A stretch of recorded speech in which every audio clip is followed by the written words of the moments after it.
Shalom, brothers and sisters. We're the elders of the Gathered of Christ Church. Shalom, shalom, shalom. Let me make sure you can all hear us before we actually go into this particular lesson. Yes, what a lesson prepared. Thank you for your patience, brothers and sisters. Boy, are we going into things today. This Sabbath. Shabbat Shalom. Today we're going to be talking about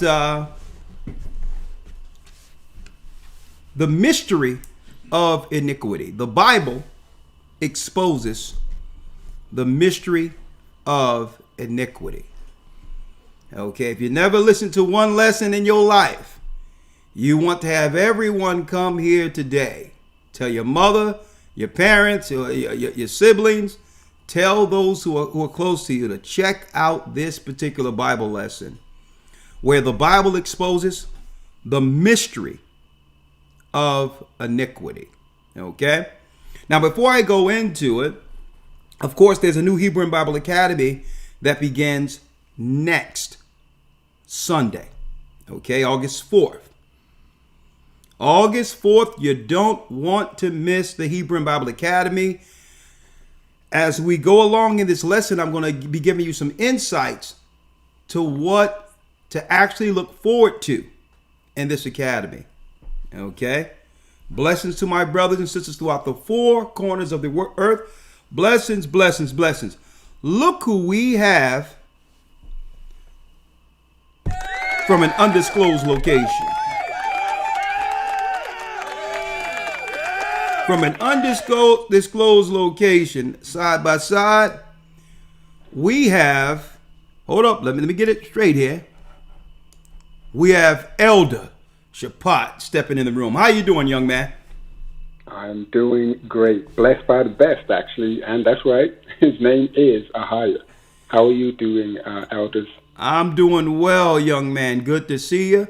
And yes, I know. Are you ready for next week, young man? Excited. I think these breaks are a little bit too long, but yes, I'm excited. Well, I'll tell you this, Shapat. There's a lot going on. There's a lot that have unfolded since the last time news was actually done in the academy. Yeah. There's a lot of activity. It's as if a prophecy is unfolding daily when it comes to wars, them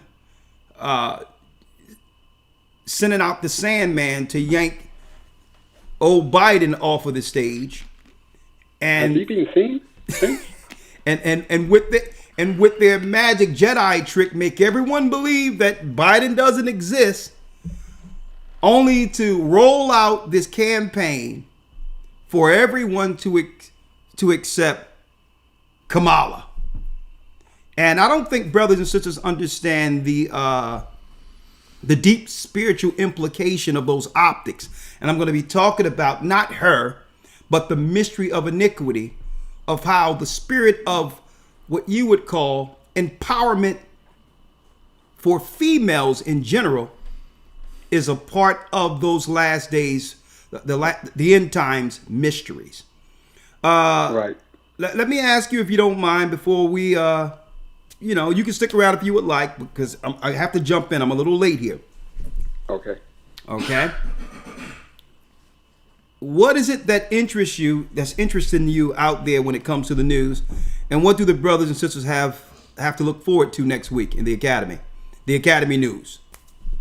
Wow. Great question. I'm going to be, based on, personal circumstance, dealing with the hospitals. I'm going to revisit these COVID policies and procedures, because it seems that they're still lingering around, believe it or not. What do you mean when you says the policies of COVID, even though we're not under what you would call a current pandemic? Right. We're still being, as far as the legalese and all that, we're still under these some of COVID dynamics without even understanding or knowing? Yes. A lot of the procedures and policies and rule changing and all of that came with so-called COVID, and was undeniable.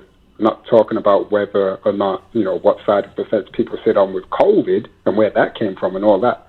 The policies, what you was allowed to do and what you was not allowed to do and all that stuff, Wow. That's real. You can't deny those things, right?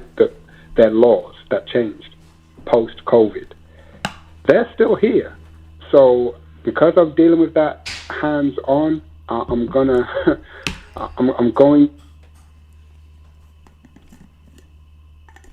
Okay. scandemic, which is possibly the bird flu, right? They're really pushing that. So going to be looking into that.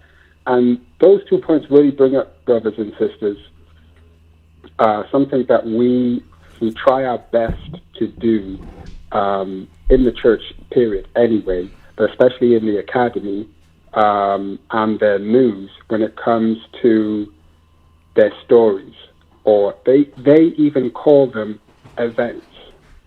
Now, without falling for whether or not they're false flags or fake news, all of that, whatever, misinformation, all of their new terms. The real take home from it, and we always try to bring these points out in the news, is their policies that come after it, their laws that come after these events, whether they be real or not. Okay, so that's something to really be looking forward to in the news. And of course, as we draw ever nearer to the return of our King, Yeshua, and Savior, we're going to be diving more into their last tippy-toe little steps before the eventual rollout of the Mark of the Beast. And they've been doing that, brothers and sisters. If you've not been in the academy, they have things for the Mark of the Beast, which are, these things are not the Mark of the Beast in and of themselves, but they are precursors. Things like your CBDCs, central bank digital currencies. Now, those, again, by themselves are not the Mark of the Beast, but some of the articles we go into in the academy clearly demonstrate that the technology and infrastructure they're putting behind these things, if it walks like a duck, if it quacks like a duck, surely it's a duck, right? So this and more is what we will be going into in the news. And of course, events and news as they break, we will be covering as well. Okay, so, I guess I have to keep some of this commentary for the sake of time for next week. But I believe what you were saying on the hospital side of things is that a lot of, I would say, some of the things that we would normally push back when it comes to hospitals and others in normal circumstances, right? They still have certain COVID measures in place where one cannot push back. We have to do what you don't want. We have to do against your wishes because of the COVID measures. Yes, and I'll give you an example. Okay, I'm in a doctor's office. We're in a room where they do like scans for, my wife's pregnant, so we're doing those type of scans, right? And I'm parking the car, she's going in, and everything's fine. I find the room. They say, oh, yeah, she's there. I'm about to walk in the room. There's a comment from the receptionist. Oh, sorry, but you can't take the baby. I nonchalantly ignore it. I proceed to go into the room, and the doctor and the assistant, mind you, they said only one person can be in there, but there's clearly more than one person. But anyway, the doctor says, sorry, you can't bring the baby. And I'm like, sorry, why? And he mentioned because since COVID, we have a new policy. It's distracting. The child is distracting. I'm like, oh, that's interesting. I'm going to leave because that's your policy, but I'm curious. What if I was an adult and I had ADHD or I had Tourette's? Surely Tourette's is distracting, isn't it? Yes, but our policy allows that, so you have to leave. Look at that. since COVID, and the reality is it's not that it's distracting. Under COVID, their policies were they were, as they claimed at the time, and they're going to for their next scamdemic, their spin story or policy was they were trying to minimize the risk or spread of disease. That's why they were only allowed one person in at a time. Nothing to do with distractions. So in areas that we don't frequent every day, they still have COVID measures. And that's important because when these events happen, we may forget about them and think, okay, it's gone now. Okay, it's not relevant anymore. But the things that are very true and relevant and undeniable, whether it's a fake story or a false flag or this, that, and the other, is their laws, policies, and procedures that they put in place. That's deep in of itself. Man, I'm getting some real-time information as we speak. It is deep, Shapat, that some of what I'm getting right here is actually on par with what we'll be talking about in this particular lesson here. Let me copy that. Hold on. Make sure I have that because this is going to be good. Hold on. This is going to be good. Man, I'm going to tell you, I'm getting news real time, and it links directly to this lesson.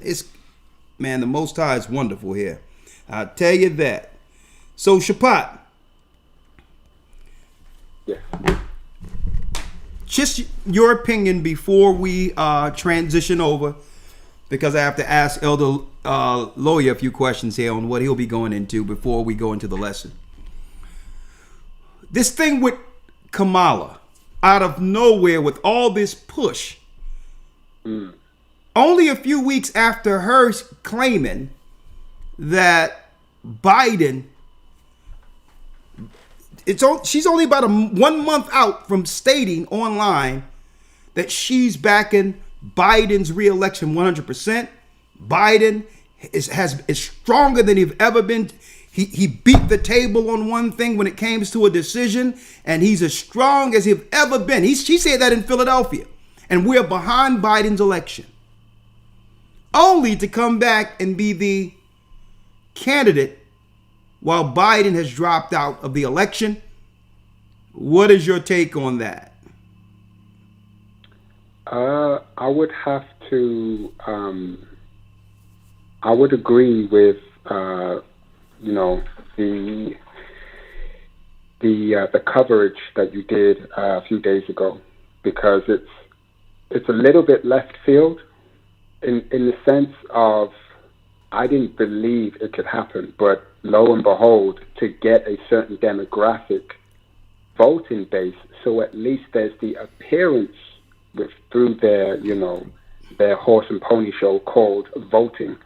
There's the appearance of some level of validity or justification in any potential changes or election happening with getting the person they want in. Well, Shapat, hey, you're right on. And I'm going to tell you this. Suppose, just suppose, I'm just throwing something out there, and I'm about to go into the Bible now in a minute. So, just suppose the White House is actually being ran by the state of Israel altogether. And that not only the state of Israel, there's an Vatican, a Roman Vatican connection, where America is not being ran by Americans at all. And they just need what? They just need a placeholder in place while they fulfill the prophecies as the mystery of iniquity. They'll have the optics up there as if we're under some type of republic where people actually have decisions. But if this process they've shown us is any example, right? Think about it, Elder Shapat. then the whole process is a farce. How can you have a candidate without primaries, without the people choosing who will be the next candidate to be elected before a process? Right. 2 weeks after you're saying you were backing someone else. So obviously, someone else is making decisions, because under a democratic society or a republic, the people are supposed to hear out all of the choices and make a choice. They have taken the choice from the people. Why? Right. Because now the controllers have come to the forefront. The people who have always ran things.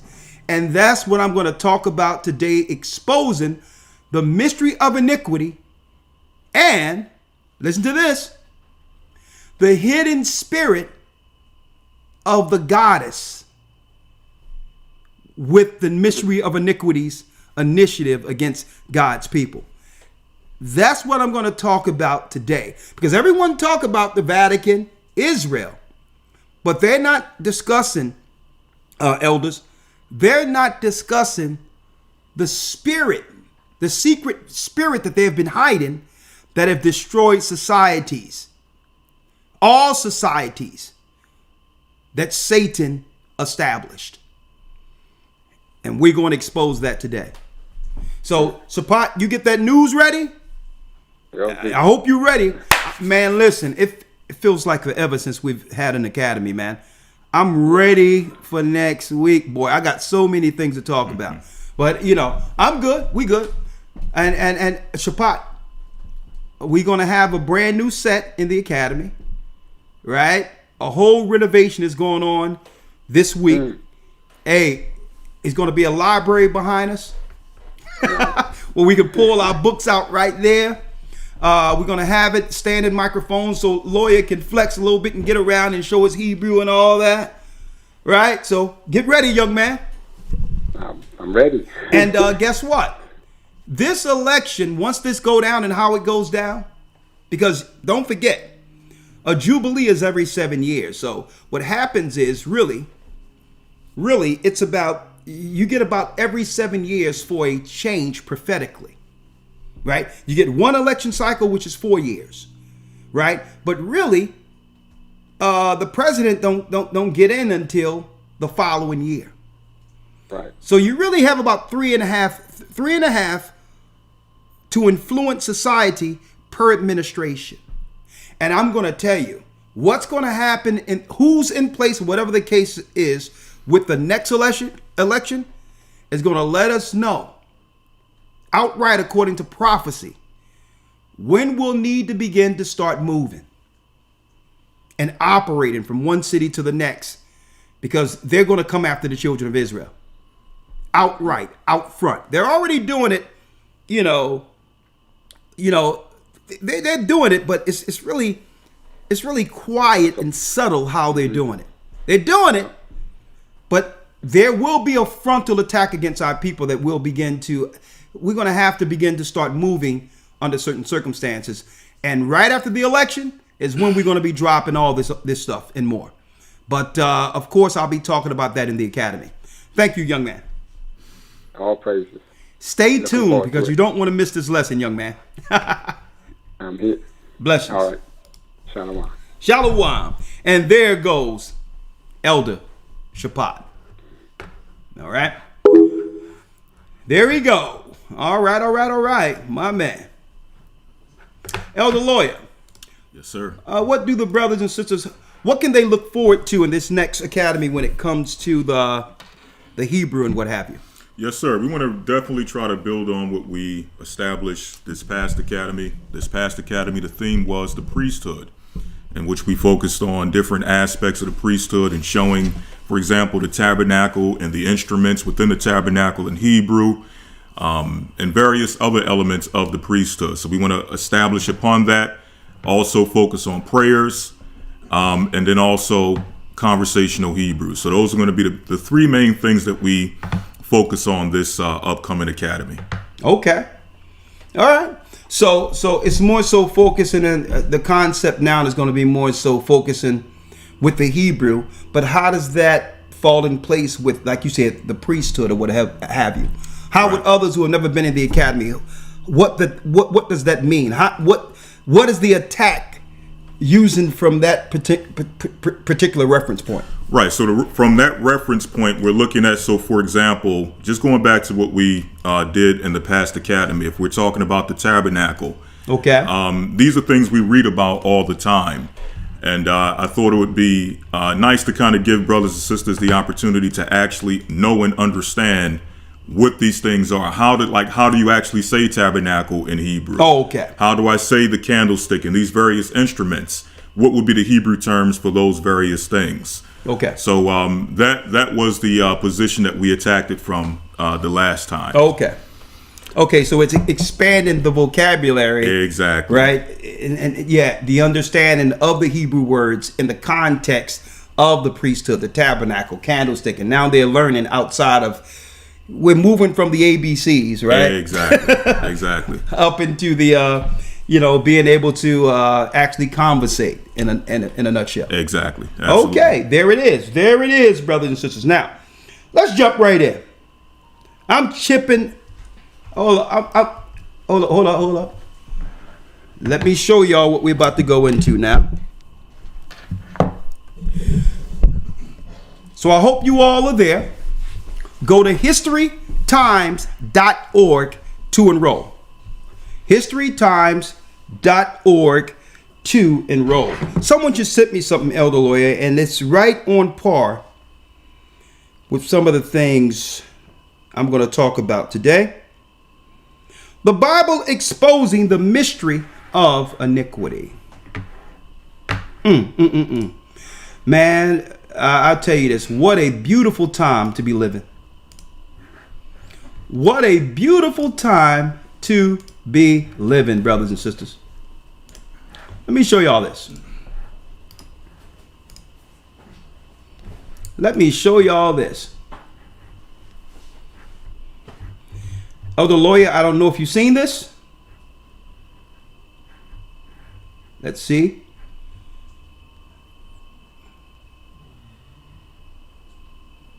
Is there a volume here? 1 second. Okay.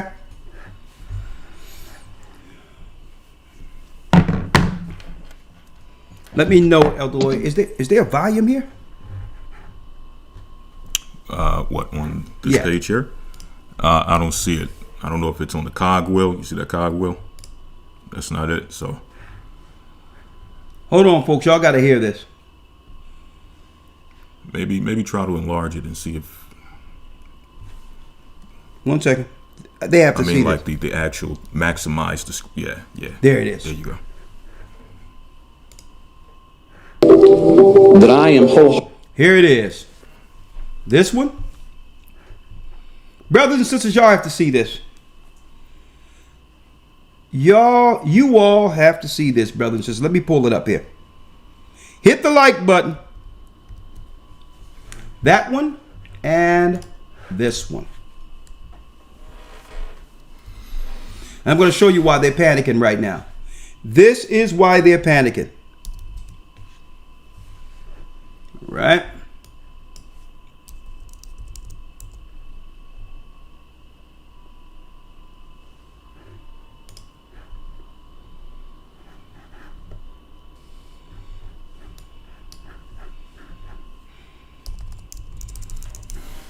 There it is. All right, we good.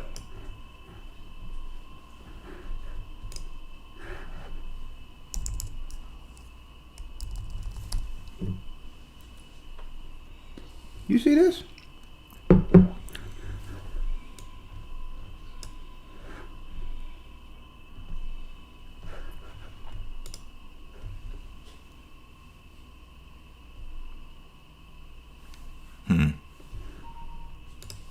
I'm hitting volume and it's not allowing me to do it. All right, don't worry about that. I'll come back to him. But let's start here. Pastor Freddie Price.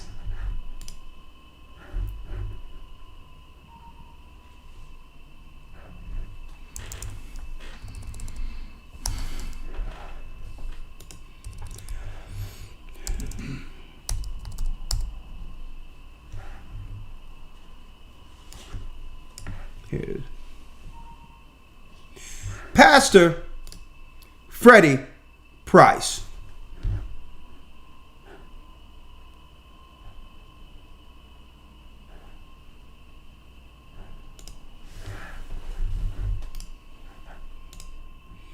I don't know if y'all heard this.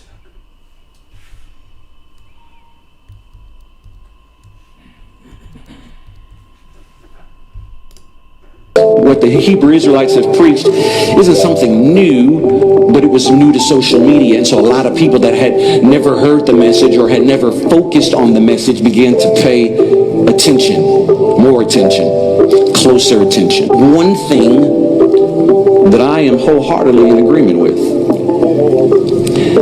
We're going to focus on that today. For some of you, maybe you've heard it before. For some, it may be eye-opening. But I believe, due to my study, I've come across some information that I believe is irrefutable, if not near irrefutable. And that is that the slaves, transatlantic slavery, those slaves are Israelites. And that if you're descendants of slaves, you're descendants of Israelites. Descendants of Hebrews. Now, at one point, I was aware of this. As I began to move forward and study, I did come to the conclusion that maybe some were. Wasn't quite sure about all. But now I hold a position that all were. You hear this, Elder Lawyer? Yes, sir. Brother, when I first started teaching, to hear something like this from a pastor, let me tell you, it would have been an anomaly. I would have never thought that pastors would come around to this degree. And this is on a, don't forget, Elder Lawyer, this is not just on a small scale here. Yeah. This is on a very large scale, that this pastor, a pastor of this, of this ilk, would actually just state the truth like the Most High said would happen. Right. I know his father was a very famous pastor. I believe Yes, in the California area, if I'm not mistaken.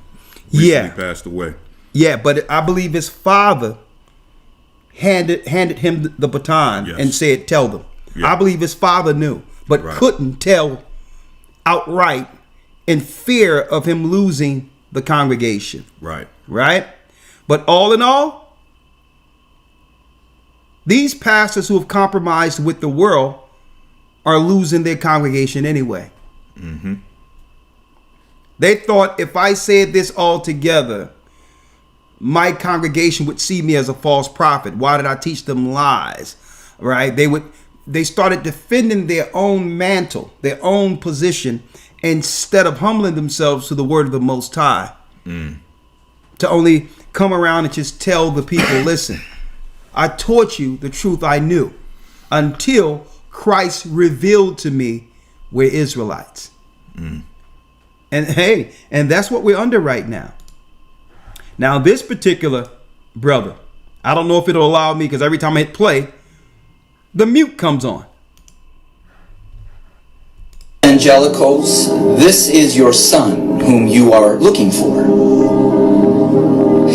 And since color is a minor detail, you'll have no problem that it really doesn't matter. It's simply... Now he says, white evangelicals, this guy here says, every time the point is brought up that Christ was a black man, the automatic response is, it doesn't matter. Check this out.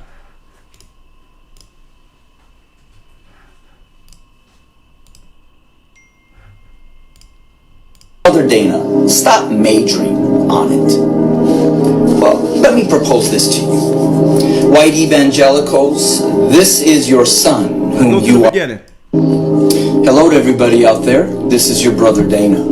You know, I get it from the white church all the time concerning the true color of Jesus that it really doesn't matter. It's simply a minor detail. So, brother Dana, stop majoring on it. Well, let me propose this to you. White evangelicals, this is your son whom you are looking for. And since color is a minor detail, you'll have no problem with me putting this image on your posters. But let me go a little bit deeper. You're waiting for your Messiah to return, so this is the man that you're looking for. But since color is a minor detail, when he shows up, you'll know exactly who he is, right? And then Christianity and the Bible says that you should cleave to Israel, the true chosen people. You should protect them and guide them, and if you do, God will bless that nation. So here you are, protecting, cleaving to these individuals. But the truth of the fact, if you don't disregard that minor detail about color, you'll recognize that these individuals, according to Deuteronomy chapter 28, the Lord will send you back in ships to Egypt again. And the Bible says, Revelations 2:9, I know the blasphemy of them that say they are Jews and are not, but are the synagogue of Satan. So when you say to me, white evangelical church, that color doesn't matter, it's just a minor detail, stop majoring on the minors, Brother Dana, and preach that Jesus came to save lives. That's all that's important. Not when you're looking for this Jesus and you're following, cleaving these people. Because the reality is, white supremacy doesn't allow you to teach the truth.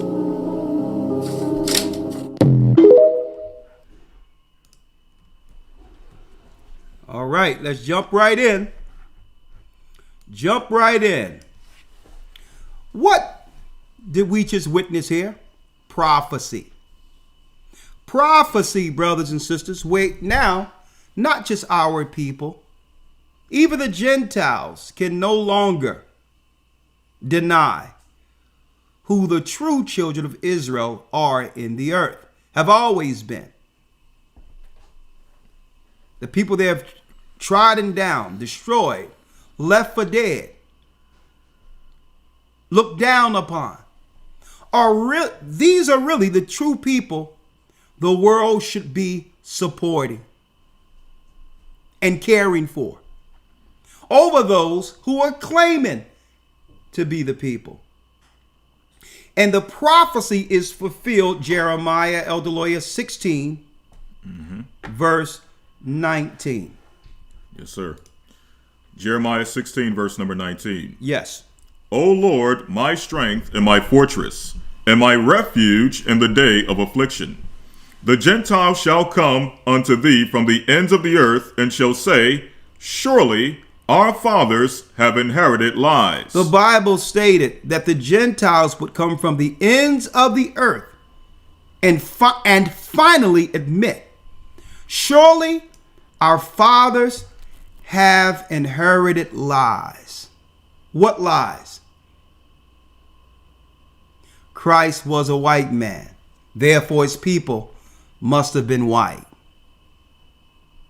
Surely our fathers have inherited lies.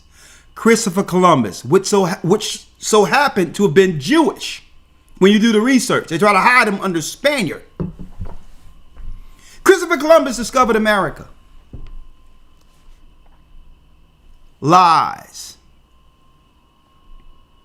Surely our father have inherited lies. You found the lost tribes of Israel in the Americas. You didn't discover anything. You found the lost tribes of Israel, and now, like it was prophesied, when all of us come together and that spirit from Christ come down in the earth, we would begin to cause a tumult. We'll be a tumultuous conversation amongst the elite. And that conversation is, what are we to do now? They know. And not because they told us. Okay. I showed that pastor a couple of minutes ago. Why? Because these were the same people we were trying to break through for over decades, who were stiff-necked, where the Most High had to allow the whole church to be shaken to a degree where no one goes to church anymore. The Most High had to send what? He had to send turmoil and hit them where they would begin to recognize in the pockets. As long as our people were there in droves supporting paganism, pastors were abstinent. They were totally defiant to the truth. And now they must come around. Better late than never. Gentiles are now coming to the knowledge of the truth that not only have they lied to the lost tribes of Israel, black people, Hispanic people, excuse me. What is this here, this thing that's be happening here? What's that from? I'm not sure. Black people, Hispanic people. Think about that. Not only that, folks, not only black, Hispanics, and others. Our people who suffered, like the Philippines, the black Philippines, and the Vietnamese, who are from the 10 tribes. Those who went into Japan. The Ainu tribe. The black, what you would call Asians of Japan. They're the lost tribes, folks. And now we're here. Surely our fathers have inherited lies. Read on. Surely our fathers have inherited lies, vanity, and the things wherein there is no profit. Vanity and things wherein there is no profit. We did all of this against God's people. Listen to this clearly, folks. All this to keep them from the knowledge of themselves, and they end up finding out anyway. They end up finding out anyway. So the whole deal was to keep the lies going until the infrastructure was in place that they can utterly eradicate or destroy us. They just needed to keep us off kilter long enough to have the societal infrastructure in place to destroy us at the very end. So they're like, we don't care if you know now. What are you going to do about it? Well, it's not us you have to worry about. It's the God through Christ who has awakened us. That's who you must worry about. Okay, you don't have to worry about us. Listen, we're all about love. We're here to teach the Bible. We embrace all of you for those who would repent. We're not your problem. Christ is. Christ is. Now, Elder Lawyer, if you will,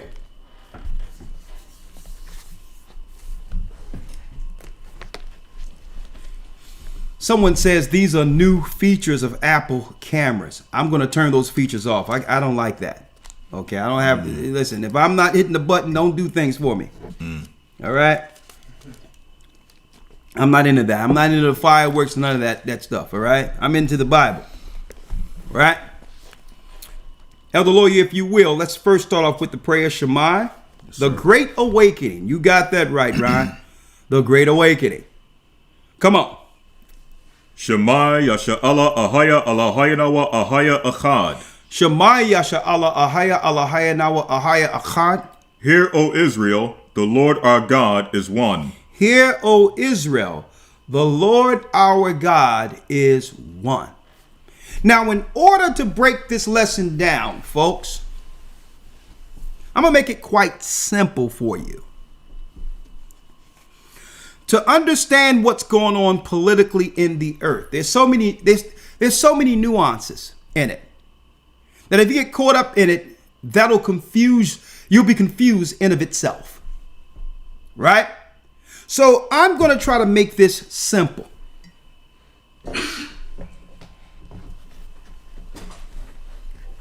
I'm going to make it simple for you while breaking down this lesson. The Bible exposes the mysteries of iniquity. Thank you. So here's the narrative so that you can actually look at everything out there politically, social media wise, all the different things that are going on, to quantify it into one understanding with this lesson. You have to understand the overall narrative according to the Bible. Right? Let's start off with this word. Power. Power. Power. That's all it's about. Now let's break it down. The Most High in Daniel 7 gave Daniel a vision during ancient times, during the time of Babylon.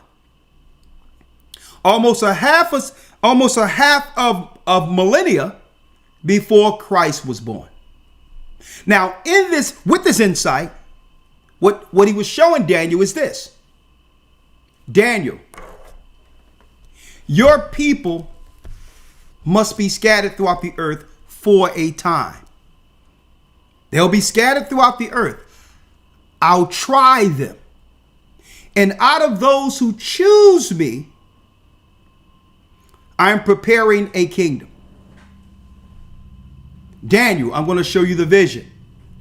Your people must go through Babylon, the Babylonian Assyrian Empire. They'll have what? Power over the earth, where all nations must subject themselves to that power. That power is given through me to Babylon. To try my people, the prophets and those who would choose me over the pagan satanic worships of Babylon. And then I'll take you from Babylon to the what? The Persian Empire. And there you'll be tried. I'll take the power from Babylon and give it to Persia, Iran. They'll rule for a time, but it's not really about the Persians. It's about you. Who will defy the God of the Persians as well as the gods of Babylon for me? And that the generation of people that are under that empire who live for me, I'll save for the kingdom. Then the Greeks, same thing. I'll put down the Persians, raise the Grecians in power, and the righteous Maccabees and all those Levites and those who choose me. I'll prepare for my kingdom. And then I'll take down the Grecians and bring forth the Roman Empire, the last empire, who would become the mystery. With the same political things in play, where really all of these empires' main focus would be the people they were given temporary power over. Now, all of the elites know this, and that's why it's all about us. We're sitting here in America, where America is worried about only 13% of a minority population, because it's always been about us. Their power is what? Their power is to actually try the children of Israel, while the Most High chooses those out of the empire who chose him. Mm-hmm. And what makes this empire under the Roman Empire worse than the rest is because this was the first empire we were under where our people had no idea who we are or who we were as Israelites. But Esau who is the Romans, refuse to relegate power. He refuses to relegate the power. So we're going to drop this. So in a nutshell, folks, that's really the narrative. But in order for all of those people who followed Christ through all those empires since the beginning, or whatever the case might be, who believed that the Most High would bring a sacrifice for the sins that came through Adam, that would require a sacrifice. And that's where Christ comes in at. Christ gives these same people who've been downtrodden an opportunity to what, folks?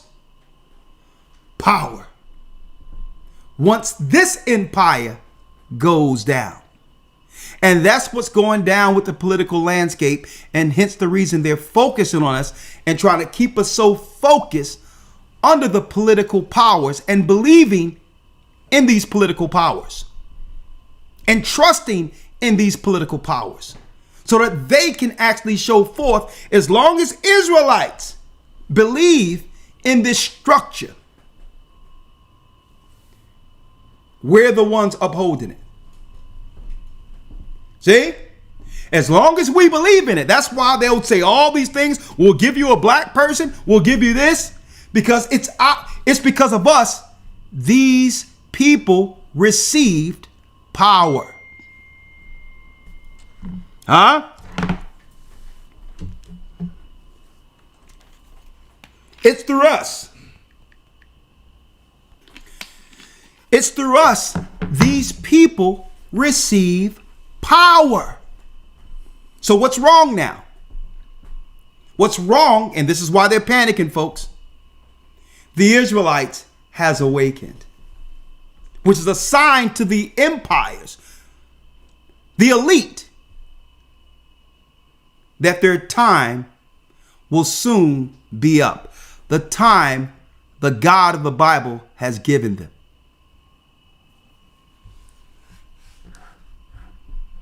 And what are those examples?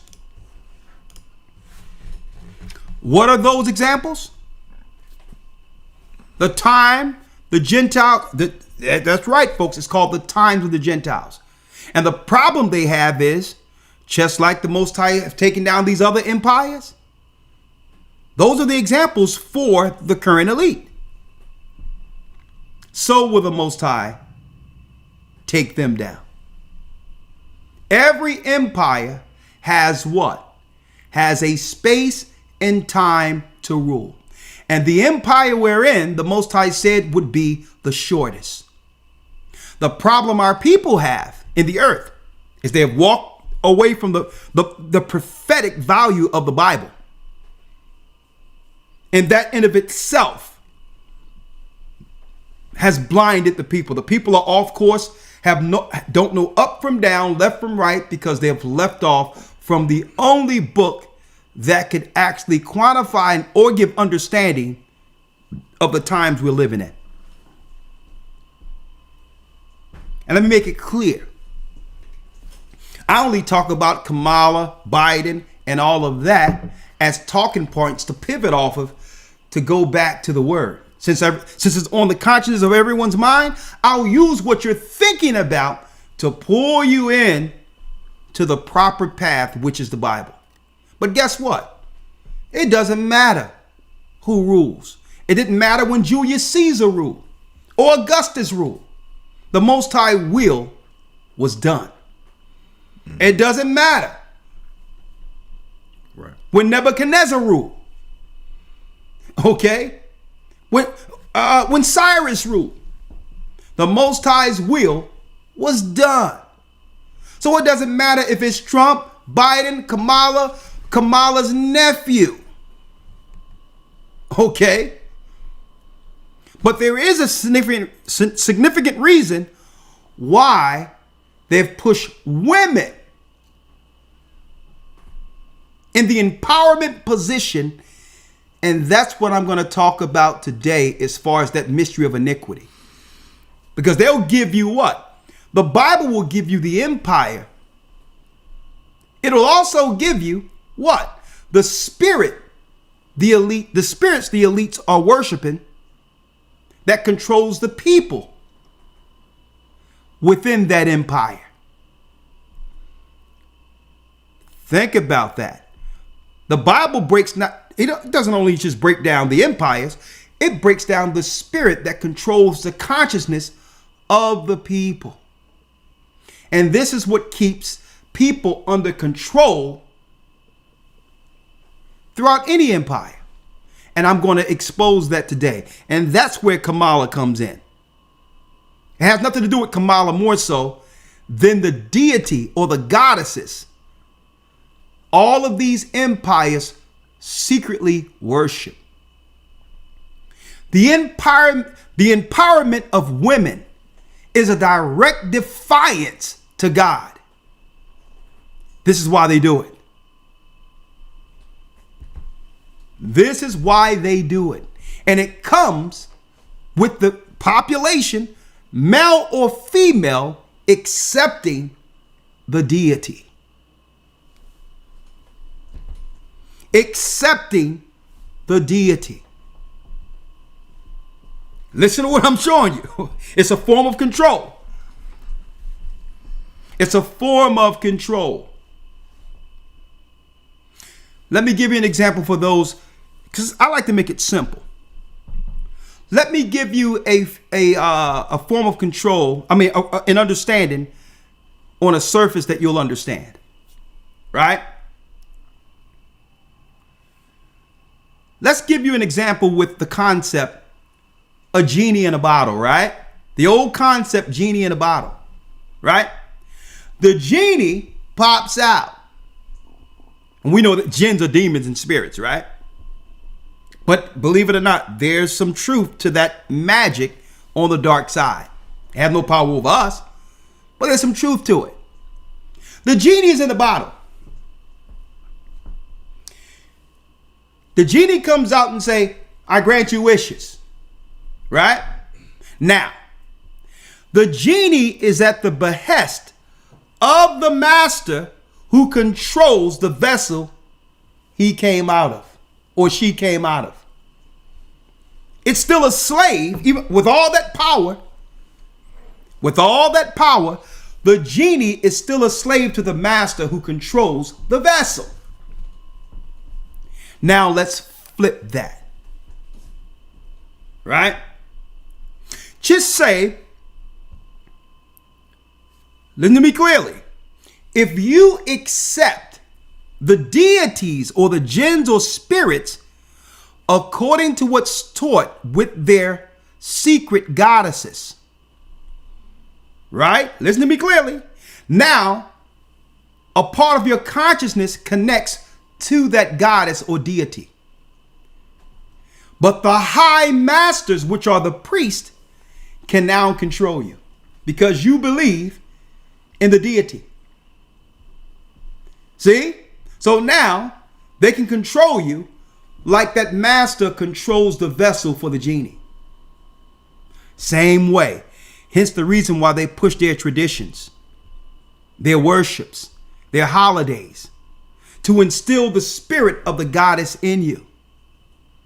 Knowing that the priesthood can now control you. The priesthood, who are top warlocks, can now control you because you're under the spell of the deity. Now, when Israel break from the traditions, not follow the holy days, don't deal with Sunday, don't deal with Islam, but the Israelites begin to come back to the true worships, the spell is broken. The spell is broken. Everything is being controlled from here.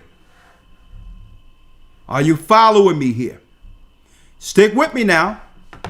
Are you following me on how they deal with the magic on an entirely different level, indirectly through what? how people believe and or worship. Hence the reason, through these spirits, Esau keeps control and consolidates power over the people they're controlling. And this expands throughout media, music, entertainment, Hollywood, you name it. As long as they can now convince you into believing in the deity, one way or the other, you're under the control of the warlocks.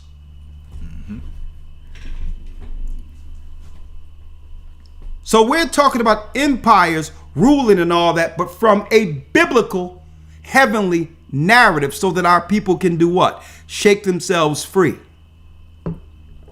Because as long as you're under one of their controls when it comes to worships, you're being controlled from here.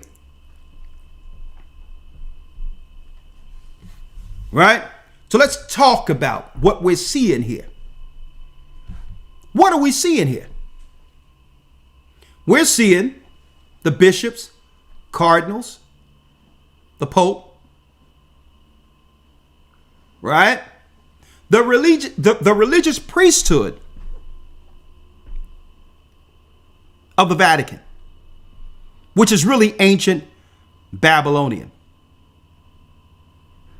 Right? So now, the mystery of iniquity is because our people don't even understand what makes this particular powerhouse priesthood ticks. We don't know what makes it tick. We don't even understand the power in this particular priesthood structure. It controls everything. And I'm going to tell you, I'm definitely going into exposing the Jesuits in this academy, because they are operating. They're the gatekeepers to keep everything between the guardrails throughout any society, to make sure the will, Satan's will through the Vatican, is done on earth.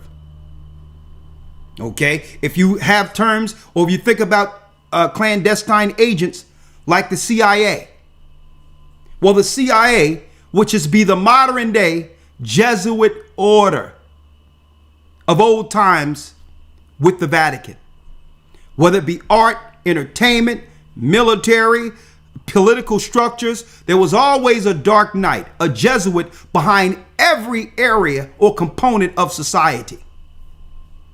And that still exists. But it's not called the Jesuit order anymore. It's called the CIA, Mossad, or any of these clandestine types of secret services, which really operates outside of government. It's the Jesuit order. And I'm going to be talking about that in the academy. It's a priesthood. So, Elder Lawyer, if you will, let's jump right in. Let's go into the mystery of iniquity. Right? We're breaking down today. The Bible exposes the mystery of iniquity. We know iniquity means what, brothers and sisters? Iniquity is sin. What is sin? A transgression of God's law. The law that was given to Moses. The law Christ upheld in earth. So there's someone pushing an agenda against the laws in the Bible.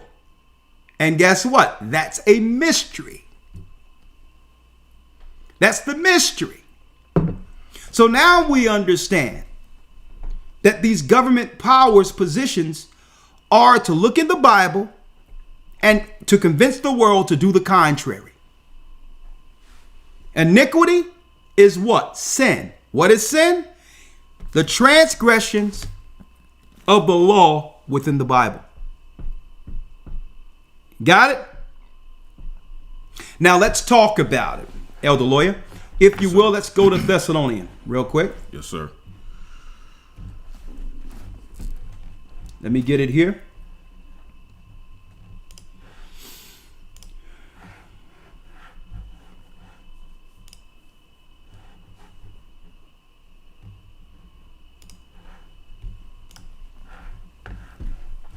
All right, Elder Lawyer. Yes, sir. 2 Thessalonians 2, verse 3. Let no man deceive you by any means. Let no man deceive you by any means. For that day shall not come, except there come a falling away first. That day shall not come unless there be a falling away first. Now, brothers and sisters, this is not a great apostasy. That's a lie. The falling away happened in 70 AD when our people fell by the edge of the sword. By the swords of the Romans. That was the falling away Paul was talking about. Israel, our people, the Israelites, losing Jerusalem. That day shall not come except there be a falling away first. Read. And that man of sin be revealed. And that man of sin be revealed. Read. The son of perdition. The son of perdition. Who opposeth and exalteth himself above all that is called God. Read. Or that is worshipped, so that he as God sitteth in the temple of God, showing himself that he is God. Showing himself that he is God. Sitting in the temple of God. Showing himself that he is God. Right? Listen to this clearly. Come on. Verse 5. Remember ye not that when I was yet with you, I told you these things. Come on. And now ye know what withholdeth that he might be revealed in his time. That he might be revealed in his time. That means before it's over, the world will know. But you know what? It's going to take God's people to expose it. Only those who know the true doctrine, the true people. You can't have imposters come later to teach what this mystery looks like. It would only happen once the Most High began to awaken his people in the end. See? They've been telling us that it's some antichrist running around that we must wait through some political position. Voted in, whether or not it be in the Middle East or America. Is Trump the Antichrist? Well, I've been hearing this since I was yay high. Is George Bush the Antichrist? Is Clinton the Antichrist? Mm-hmm. And folks, that's all Jesuit misdirection. Because if you're looking for one man, you are ignoring the system that have always destroyed the children of Israel. Listen to what I'm saying. They'd rather you believe it's an individual instead of a whole conspiracy against us. An empire. Remember ye not that when I was with you, I told you these things, Paul said. Read, listen. And now ye know what withholdeth that he might be revealed in his time. In his time, read. For the mystery of iniquity doth already work. The mystery of iniquity is working right now, Paul said. This was a little after crisis time. So what are we looking for something in the future for that has been working since back then? So now we have to identify what Paul is talking about. What was the workings that he was speaking about? To know who the enemy is, who the enemies are against our people. The mystery of iniquity doth already work. Read. Only he who now letteth and will let. And that's our God. Only he who now letteth will let. Read. Until he be taken out of the way. Until he be taken out of the way. So there is no boogeyman antichrist that pops up and say, I'm going to chip the world and all this. There will be no rapture. All of that was Jesuit deception.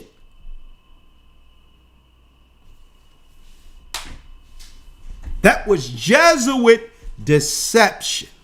So if he says the mystery of iniquity doth already work, we have to understand not just the empire, but the spirit that controls society within that empire. The unseen spirit Satan uses to control a population of billions. Understand this. There's not a military strong enough or large enough that could oppose billions of people under one mind. Understand this. So they had to use something stronger than a physical military. Something that can set in our hearts and minds so that their priesthood could control from the outside of the population. A spirit, an unseen spirit that they'll utilize. And when people receive that spirit, they're automatically controlled by the satanic Babylonian priesthood. Why? This is how they keep power. See? This is how they consolidate power or keep power while at the same time calculating and planning on how they're going to destroy Jacob. See? Are you following me here? So now, let's go into some of the makeup and understanding the mindset of this mystery. Same mystery that was working during the time of Christ, Paul, and others, was working even before that. That spirit was working all the way in the garden. All the way in the garden it was working. All right? So let's give it some nuance here. Elder Lawyer, if you will, let's go to Isaiah the 14th chapter, if you will. Yes, sir.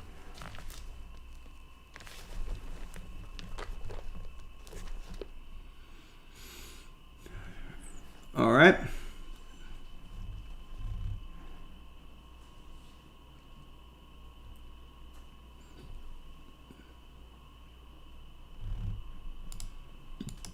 Isaiah 14.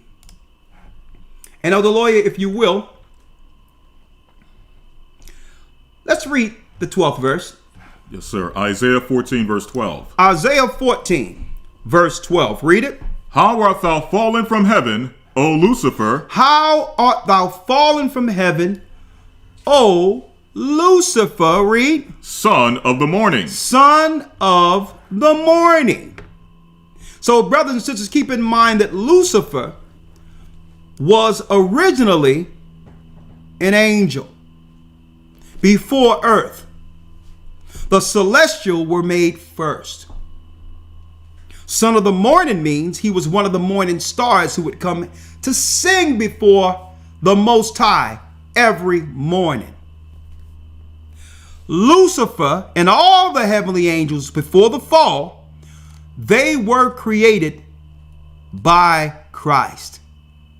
Christ is the first begotten of the Father who began to work the celestial realm and the heavenly tabernacle. Christ was the first of all of the sons of God in spirit. He created Lucifer until something evil, which is what? One who seek to despise authority, believing they can do it better.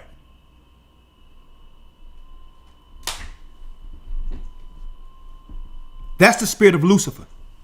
Ungrateful. Oh yeah, I see how all this was made.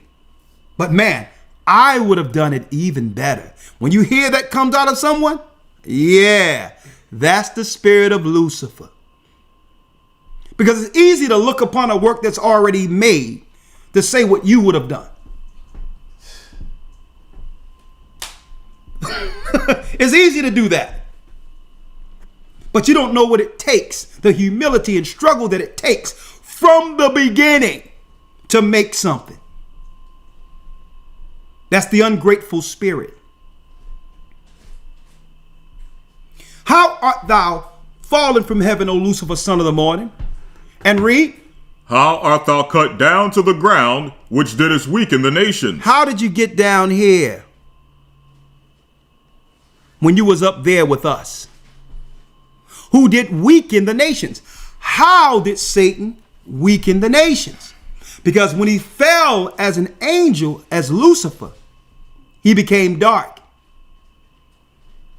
and became the leader of the Satan. And folks, it wasn't just him that fell. 1/3 of the angels. And guess what? Male and female angels came down. You have what? You have the first gods who came down. Initially, the 1/3 of the angels. And then you have what? The newer gods before the flood. 200 came down with Azazel subsequent to that, who was put under Satan's ranks. And there were females who came down too. And we're going to drop something. I'm going to continue it second week in the academy, but we're going to drop something today. Because in order to control billions of people who would actually align themselves against military forces, they had to find another way for spiritual control.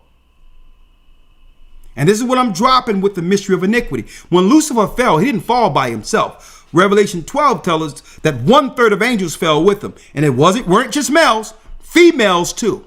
Angels. 1/3 of the heavens came here.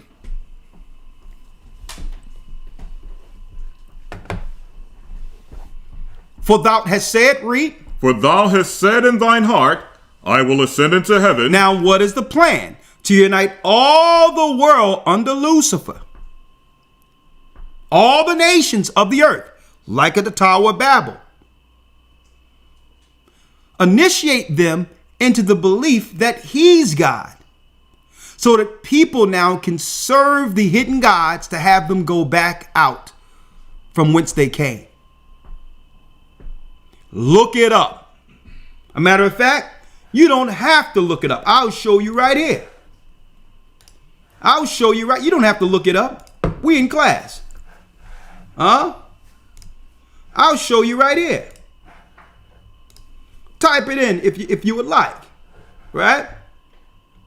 Let me show you. One second.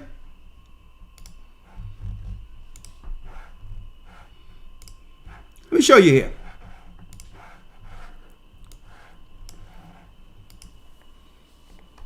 Israel Space Force.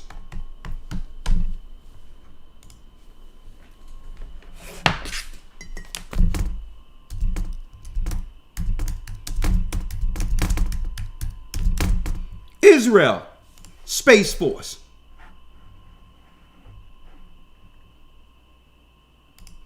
Look at this.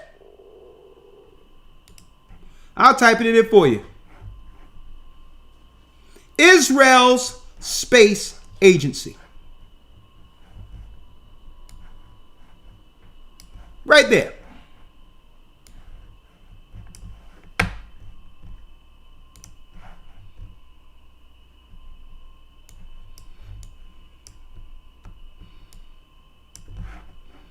Okay, let me blow it up for you here, for those who don't understand this. Huh? Look at it. Israel Space Agency. Iris. Like the all-seeing eye. Iris is an eye, the all-seeing eye of Lucifer. Israel Space Agency. Right there. Right? All the way down. They have their own space program to go to the sides of the north, like it was prophesied out of the Bible.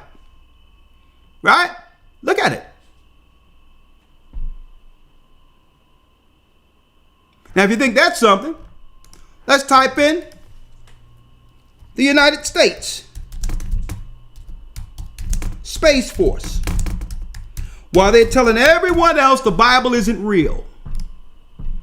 Oh, don't believe in the Bible. When the Bible is the only book that can identify their true initiative, their true plan, according to their satanic religion. To help their god Lucifer back to the sides of the north from whence he was hurled. This is why they hate Christ and they hate our God, because it was Christ who told Michael, kick him out.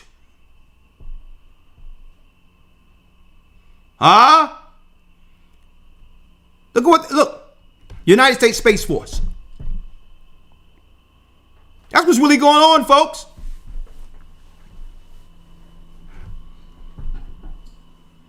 That's what's really going.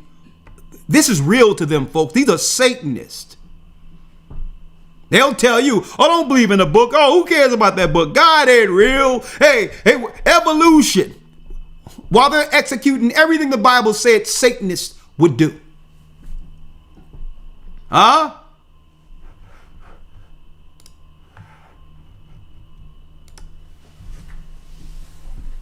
The greatest trick Satan have ever played on the earth was convincing man he didn't exist.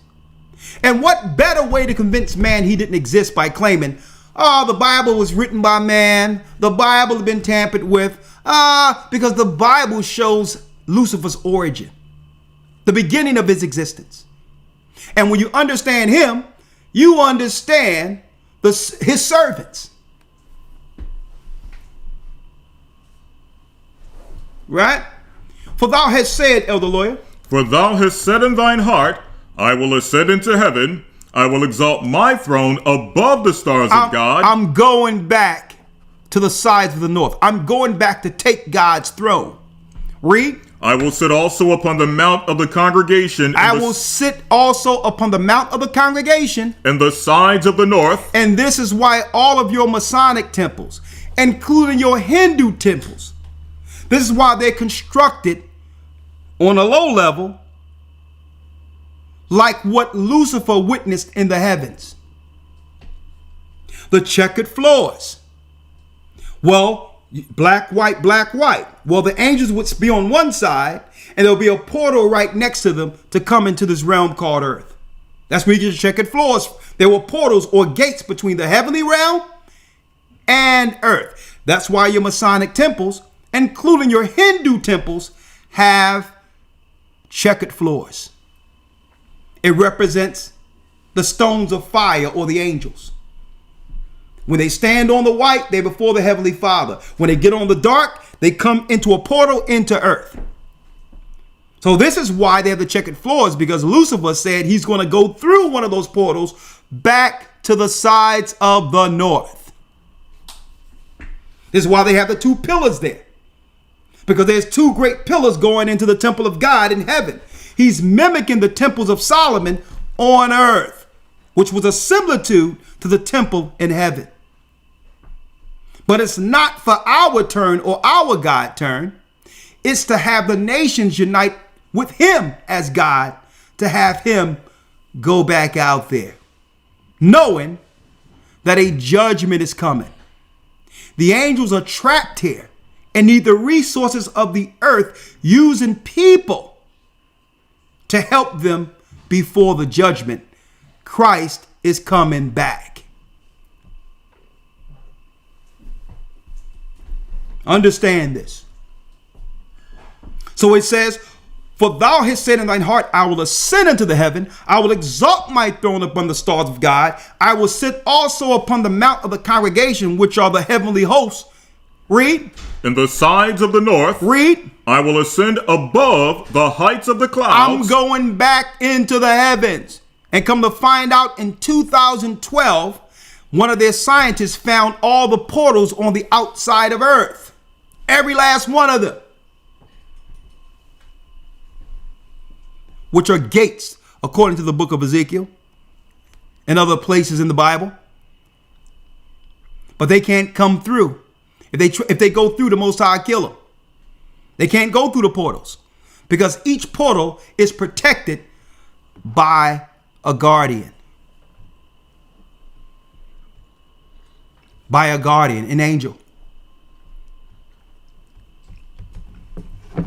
Now, I'm going to emphasize this more. I don't want to get too far the beaten path, because week 2 is when we go into the celestial and the fallen angels and all that in the academy. But I'm giving you an understanding, folks, of the mystery of iniquity, first identifying the head of it. Read. I will be what? I will be like the Most High. Pause. I will be like the Most High. So if you're going to be like the Most High, to understand that from a biblical standpoint, we must understand the Most High. If Satan on a low level is claiming to be like him, to break down that mystery, right? So if you're going to be like the Most High, let's go into one particular biblical identification of the Godhead, because the Most High is not alone. Now, he's one in power, but he works. What? He works under a structure, an extension of him. So if Satan is saying what? Lucifer, I'm going to be like him. Then we have to go into the secret spirit of the iniquity. What is that? In comparison to God's power. Elder Lawyer, let's go to 1 John 5, verse 7.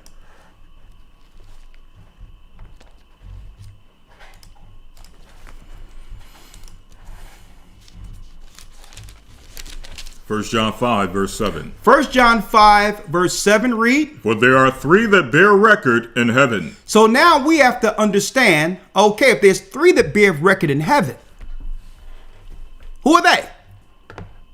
Elder Lawyer?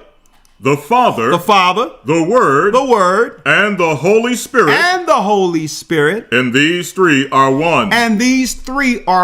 And this is why the Most High said in the Old Testament that he's the Most High and one only. It doesn't mean these other two components aren't an extension of him since from the beginning. Yes, he's the Almighty God. Yes, he's one and one only. But there's an extension of his power, which adds to three. So if Satan says that he will be like God, we have to understand what's the extension on earth of his power outside of himself. There's three. According to the word, it says the three are the Father, the who? The Word, Christ, and the Holy Spirit. And the Holy Spirit, which we know is wisdom. She is wisdom. And the book of John, which says, I will send the Comforter, and he shall bring these things into remembrance, isn't speaking of a physical he. It's the word akinos, which means that one. That one. It's really a family. Father, the feminine spirit, which is the Holy Spirit, wisdom, and the Son. Well, if we're going to break down the mystery of iniquity, where Satan, Lucifer, the fallen Lucifer said he would be like God, we must now figure out history. Let me break it down to you in a nutshell. The hunter, after the flood, a Cushite by the name of Nimrod. Another name for him is Amraphel. A Sumerian Cushite that was worshipped as a god on earth. Today, if Nimrod lived, he would be an East Indian. Iraqi, East Indian, all of them are the same bloodline. A lot of them, the majority of them. He was a physical son of Cushite. I'm doing some research. His mother was something else.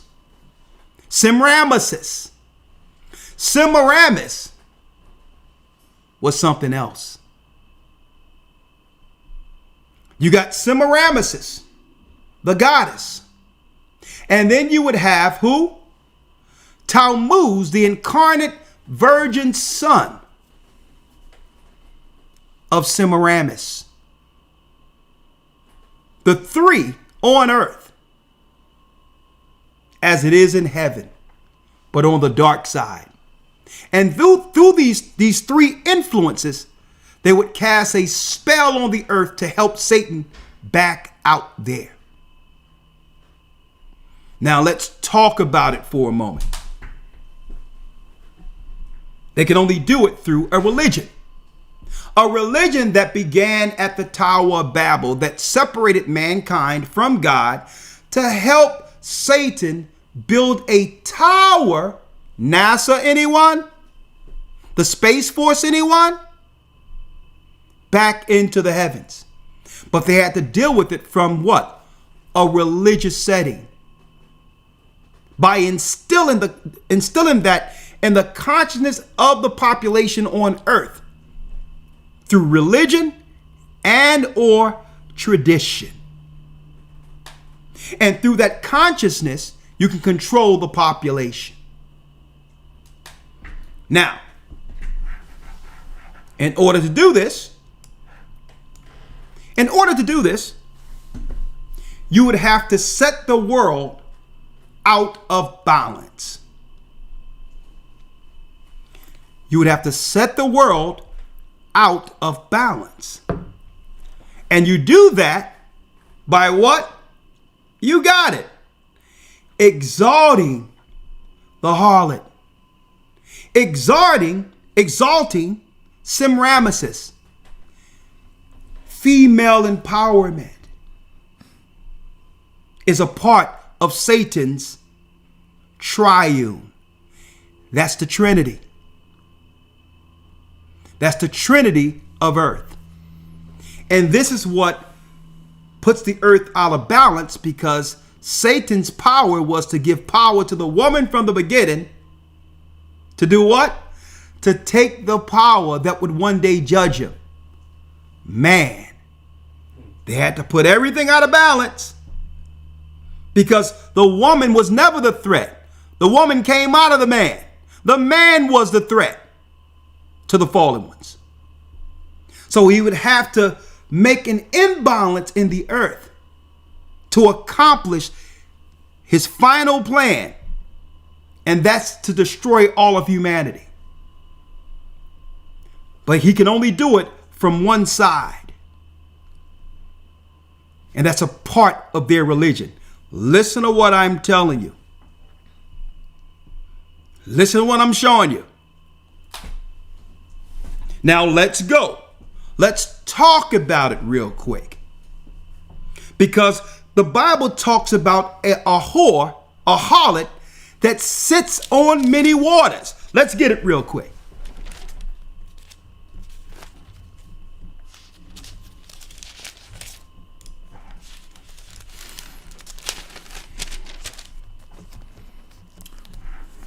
Revelation 17. Yes, sir. Revelation 17, verse 1. We're breaking down the mystery of iniquity. The mystery of iniquity. Revelation 17 and 1. We're exposing the mystery. Stop waiting for an antichrist. It's working. It's working in the minds of the people since ancient times. In our core beliefs. And if we believe in any part of Satan's Trinity or triune, remember, the warlocks that are in control at the Vatican controls you indirectly. They don't need TV. They don't need anything.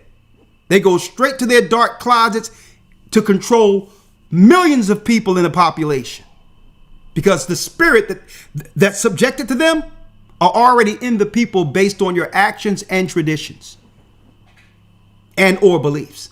That's how they control billions of people on earth. TV is just another mechanism to reinforce the secret or invisible power they have over the population. Let's read it. Revelation 17, verse 1. Come on. And there came one of the seven angels which had the seven vials, and talked with me, saying unto me, Come hither, and I will show unto thee the judgment of the great whore that sitteth upon many waters. The great whore that sitteth upon many waters. A woman, a female spirit. Folks, I'm going to quantify something today that we've never talked about. And it's the reason, hey, folks, think about this, folks. You think it's a coincidence at the very end? A woman that no one wanted in 2020 that comes from Babylon, that comes from East India. She was 1% of the primary vote in 2020, which is Kamala. 1%. Nobody wanted her. But they put her on the ticket with a frailing candidate so that she will be in place. A woman from India, from ancient Babylon. Think about this, folks. The optics of it. Because she's not that important altogether, but I'm talking about the optics of women empowerment. What it symbolizes. I'm going here right now to show you what it symbolizes. Women empowerment is the end of civilization. Why? Listen to this. Because once the men are no longer here or in position, there'll be no one to protect the women. See? Women empowerment is the end of civilization.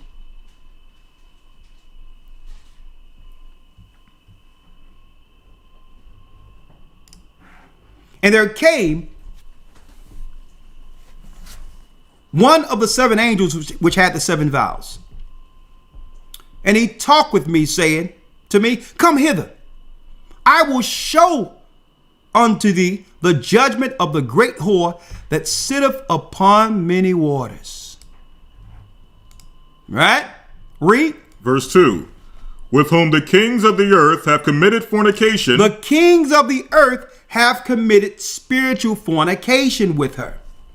So instead of the belief in the God who established these empires, they would begin to believe in the deity and the religion that comes with the deity. Don't forget, folks, what did the Roman Catholic Church bring over here? And on all their colonies?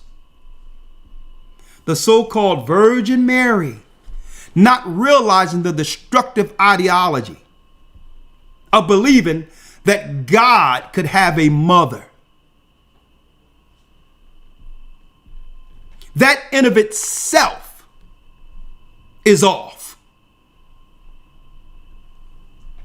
And they started instilling. Don't forget, folks, this is where woman empowerment began.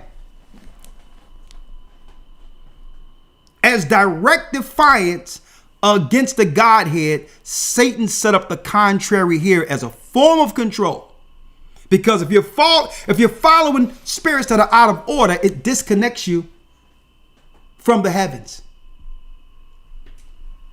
It disconnects you from the source. So he had to turn it upside down. This is why he went to Eve.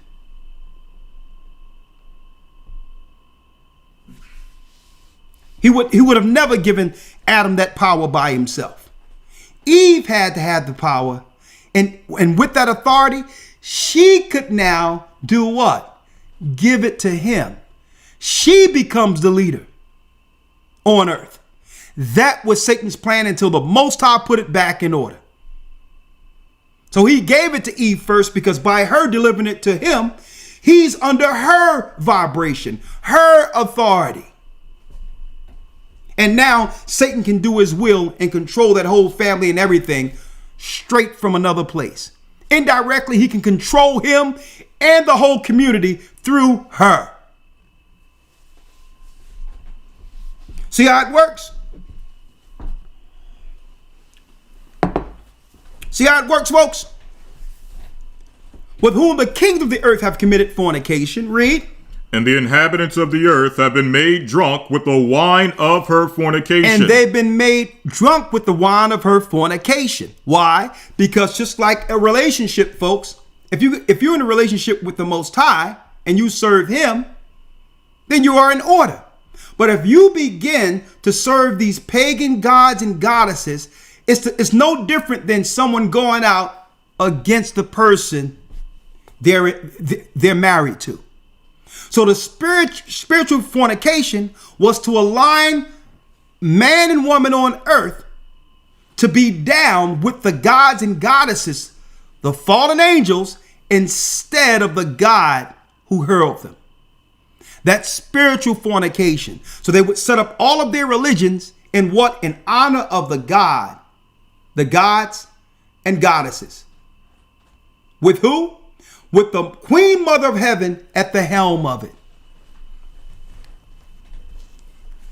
And through that ideology and religion, it would program subconsciously the people to be subservient as a man power, if you are a man, to the female deity. See? To the female deity. 3.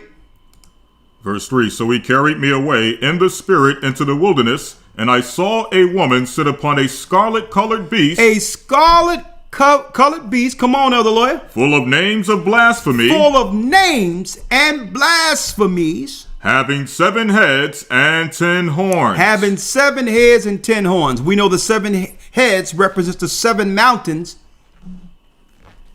That's called Rome. It sits on 7 mountains. The 10 horns are who? The 10 horns, folks, are the 10 original alliance countries on the outside of Italy or Rome that made the original republic.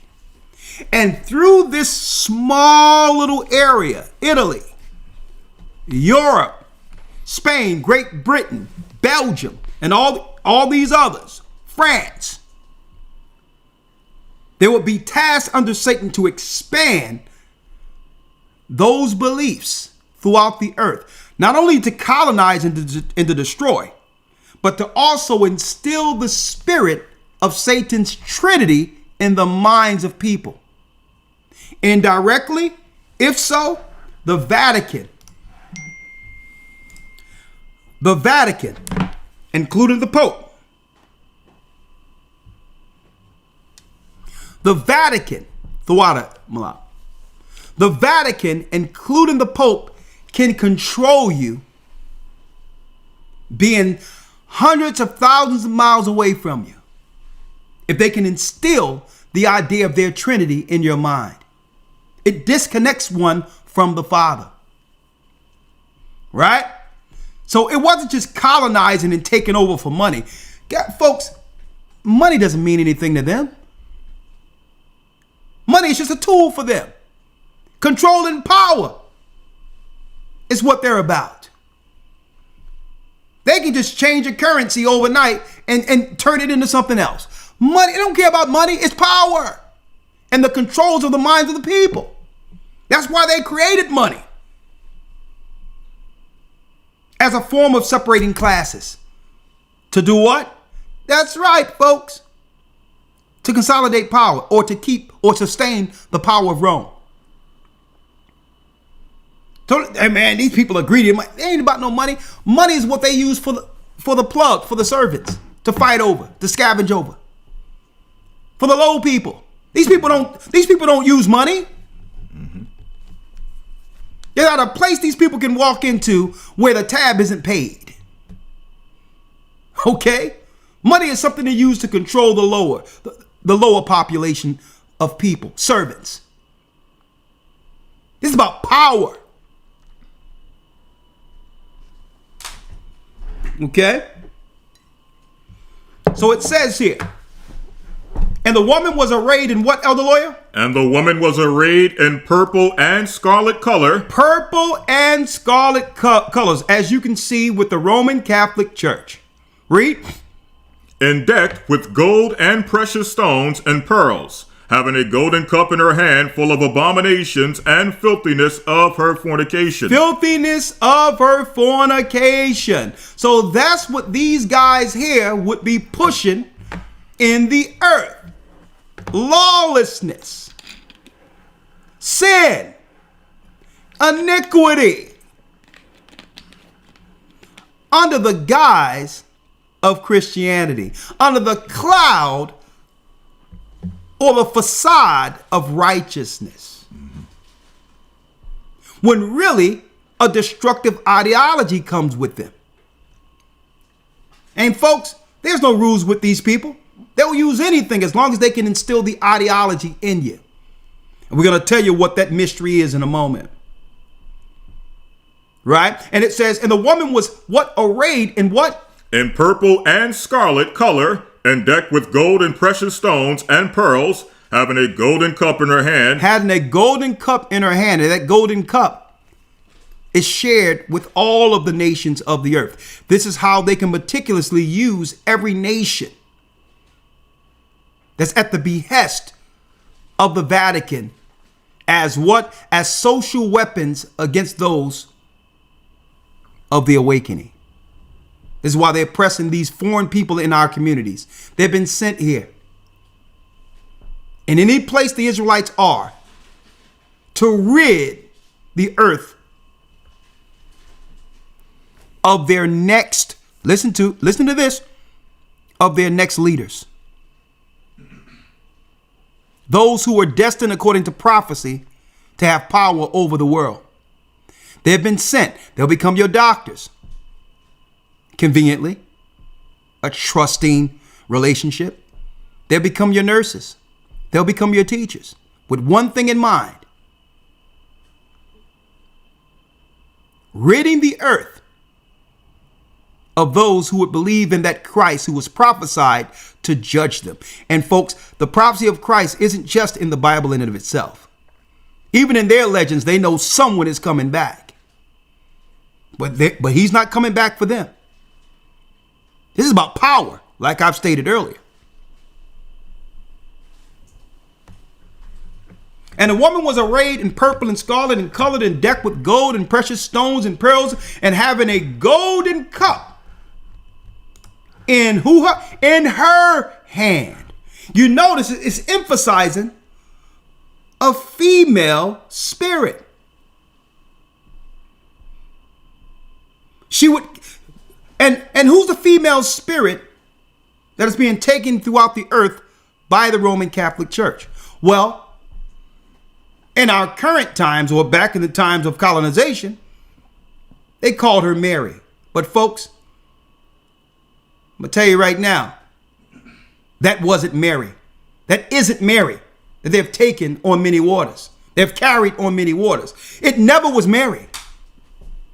It's part of the mystery of what they carried over here.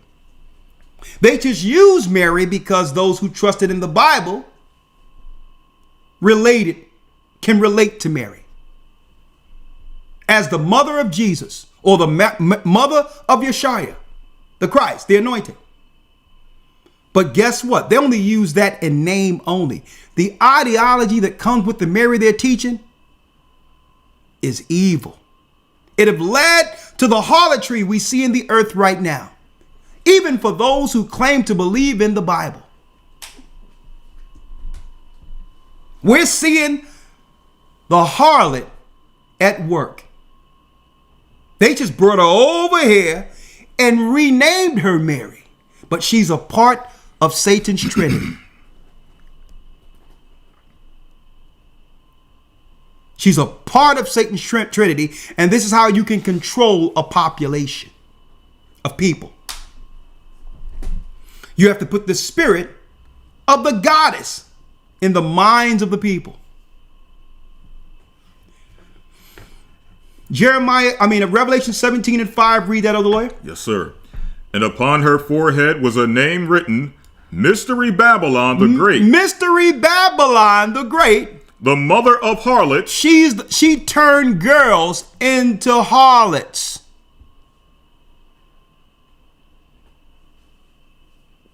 Into what the new term for it is 304s.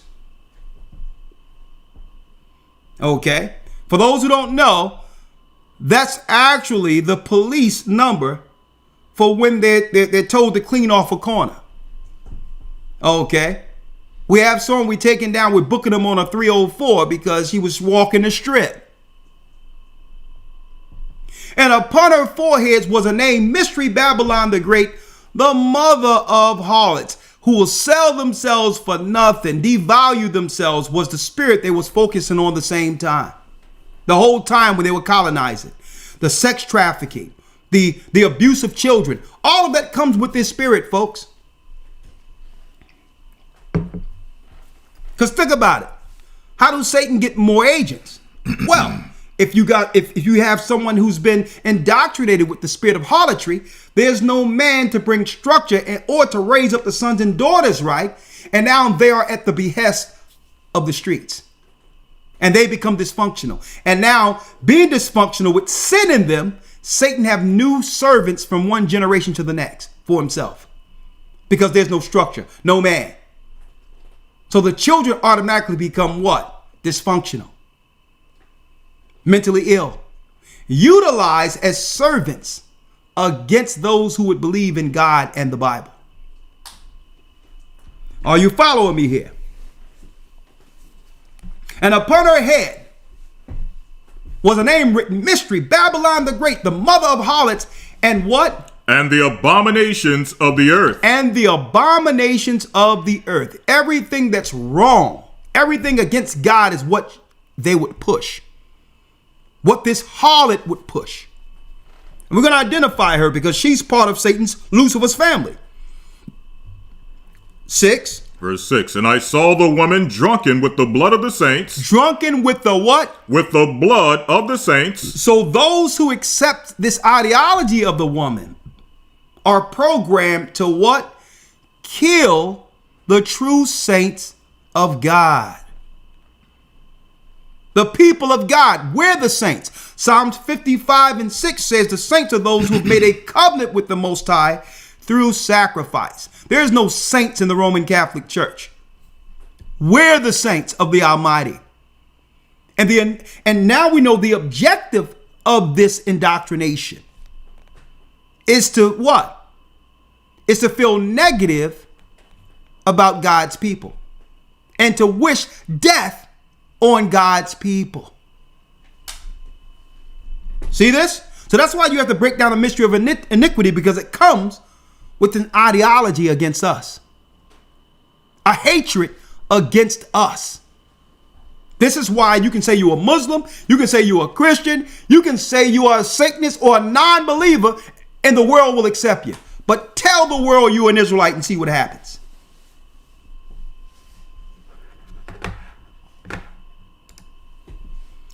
Tell the world you're an Israelite and see how everyone hates you for no reason. They don't even know why they hate you.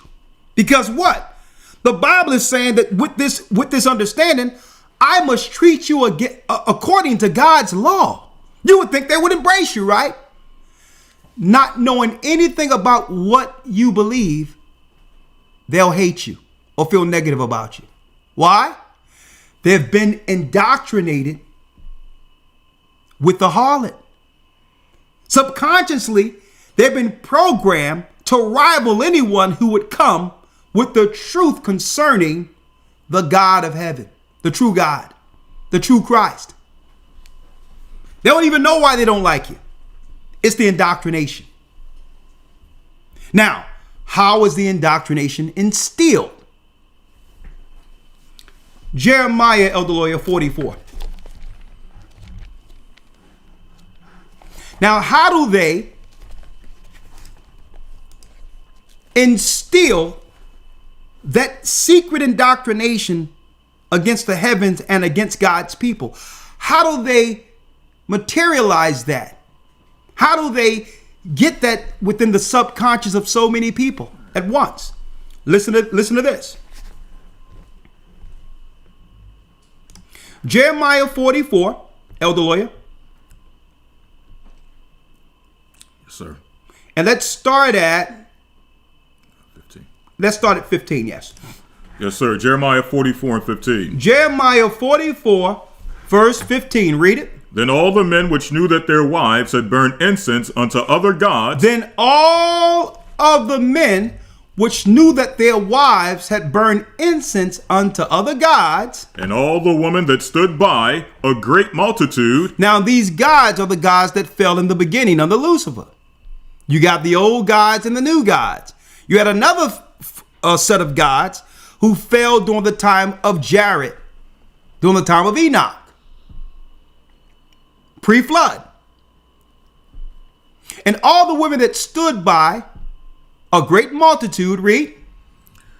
A great multitude, even all the people that dwelt in the land of Egypt and Pathros, answered Jeremiah, saying, Saying what? As for the word that thou hast spoken unto us in the name of the Lord, we will not hearken unto thee. They told Jeremiah the prophet, we're not going to listen to you.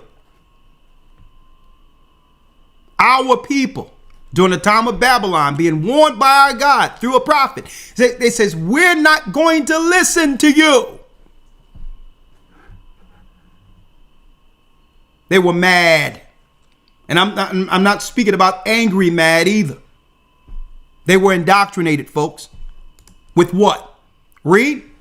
But we will certainly do whatsoever thing goeth forth out of our own mouth. We're going to do what we want to do. Read. To burn incense unto the Queen of Heaven. And to burn incense to the Queen of Heaven. The Queen Mother who what? Who married Nimrod under Babylonian history. Not just, and guess what? This history is also in Iraq, as well as all around the Mesopotamian area, including East India. This is the goddess that was worshipped in ancient Babylon. Hence the reason at the very end, they're cutting East Indians loose in our society against us. These were our original oppressors.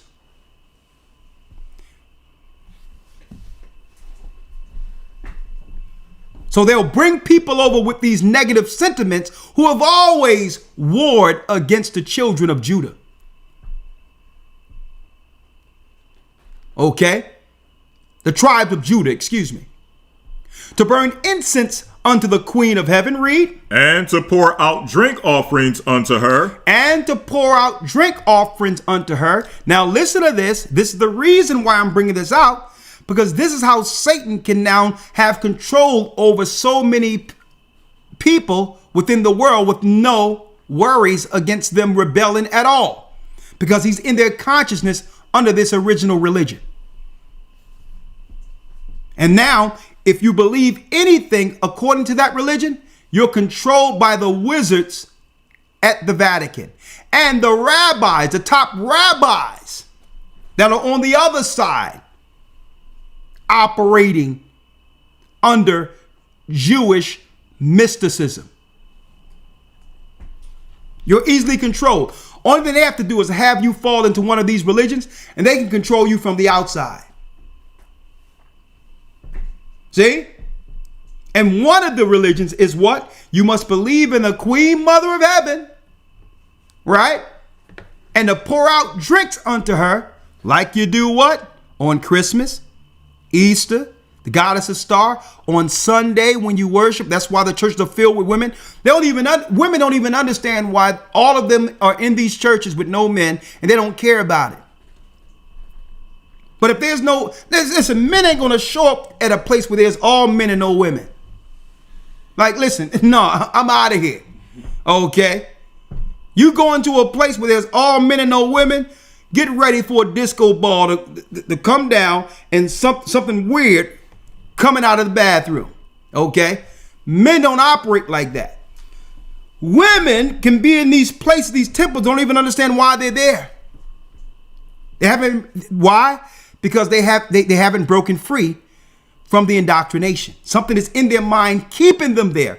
Even though something tells them in their mind, something ain't right here. I'm never going to find a man here. But still, a spirit is keeping them there. What spirit is that? Well, back in ancient times, it was the spirit in Jeremiah where it says the women were weeping for Tammuz. It's a spirit that keeps them there. And not only does the spirit keep them there, it keeps them sad. It's a sad spirit. It's a mad spirit.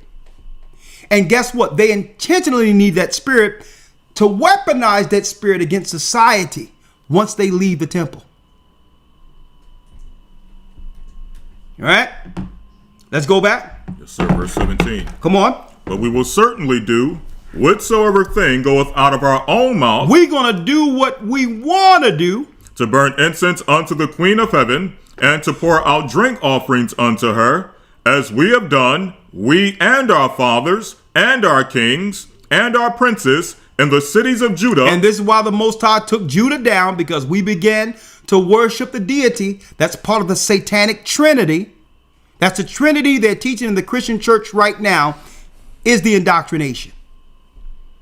It's a spell that have won at the behest of the wizards at the Vatican. Read.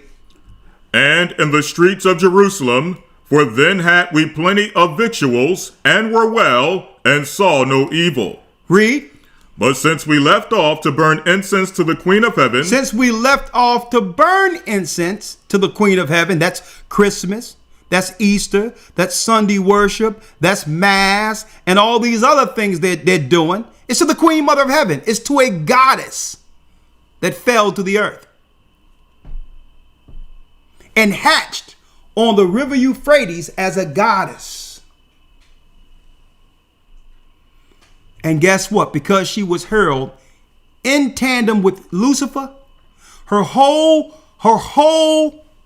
spirit and thoughts is to kill and to destroy the image of God. I hate men. And I'm going to show you this. It's what Satan uses to weaponize as a weapon, a spiritual weapon of control. To put the man in bonds. And it happened in Jeremiah 44 and 18 and 44. But since we left off to burn incense to the Queen of Heaven, read. And to pour out drink offerings unto her, we have wanted all things, and have been consumed by the sword and by the famine. We've been destroyed ever since then, right? Read 19. Verse 19. And when we burned incense to the Queen of Heaven. When we burned incense to the Queen of Heaven, which is part of the Trinity, read. And poured out drink offerings unto her, did we make cakes to worship her. They made cakes to worship her. Read. And pour out drink offerings unto her without our men. And they started doing this without their men. Even when the men said, hold up, we're going too far. But the women wanted to continue it. Why?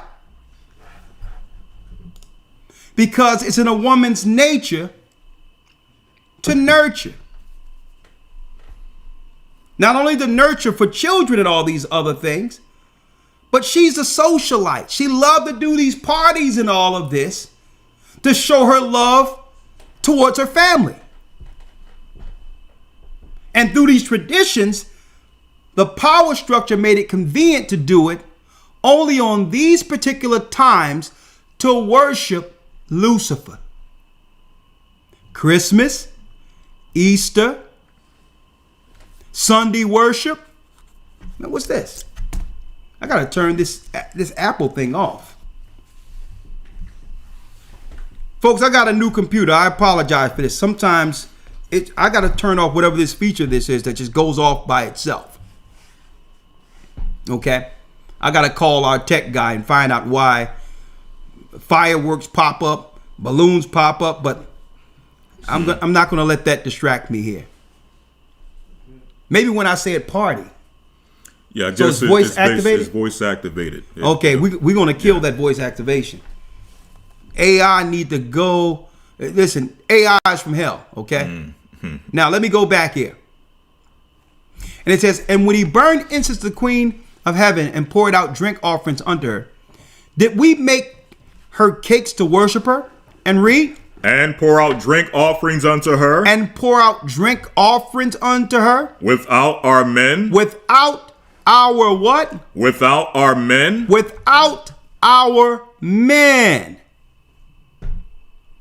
Without our men. So they targeted the women to uphold these satanic holy days, which does what? Which gives the dark side access to control. See? Access to control. And to keep people under the spell. And then they'll have sports and all that happen so that they can do what? They can actually magnify or intensify that programming during these particular times of the woman, of the harlot. Now, let's check this out. Let's check this out. Let's go to weeping for Tammuz, Elder Lawyer.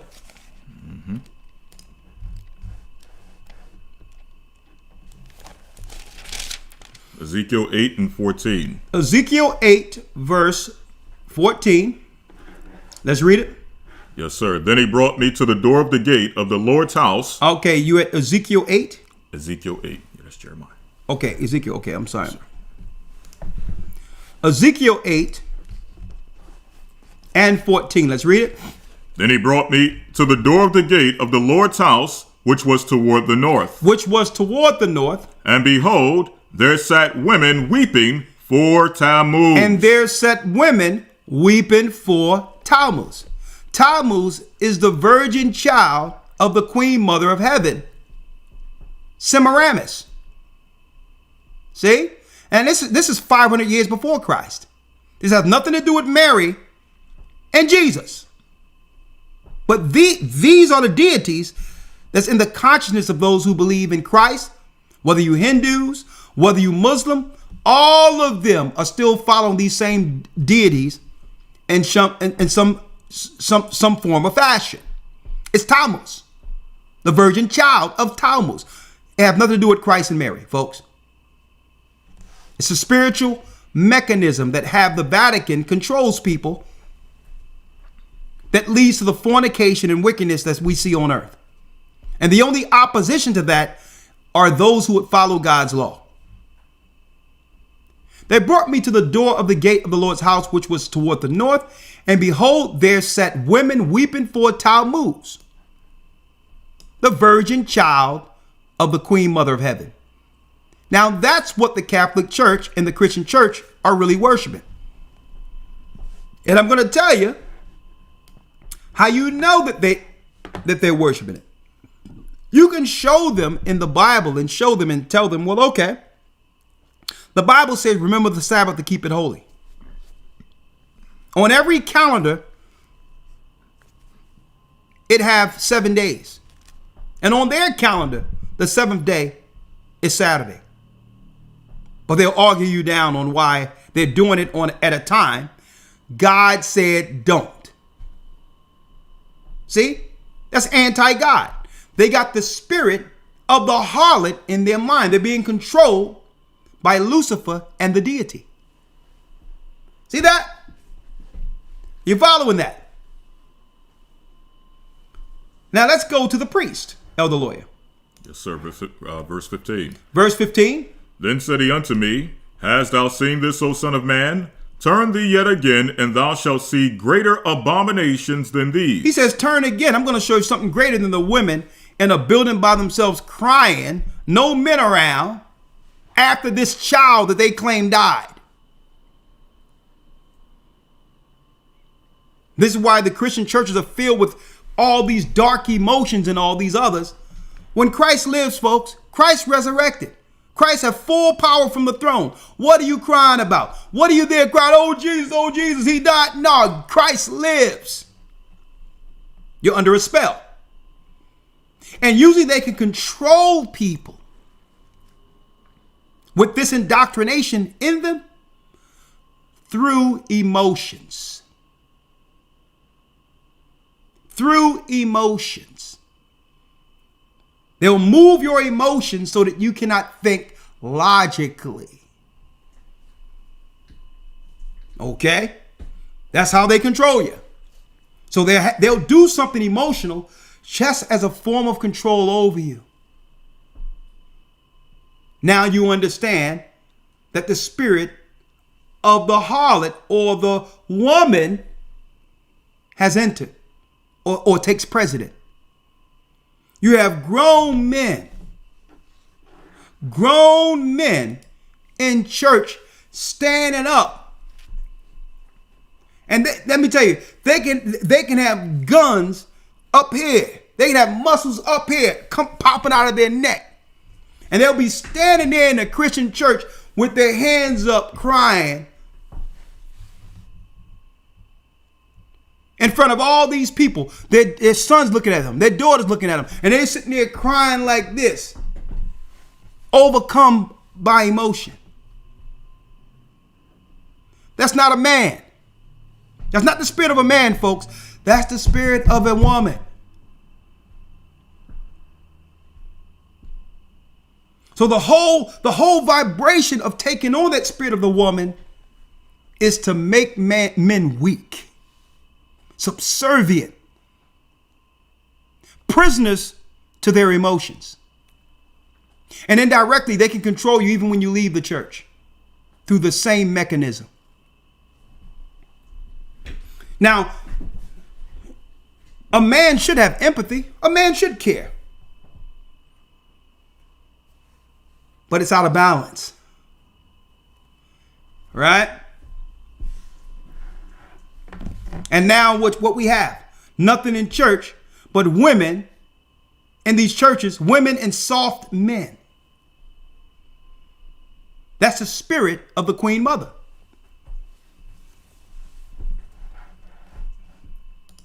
Read it. Verse 16.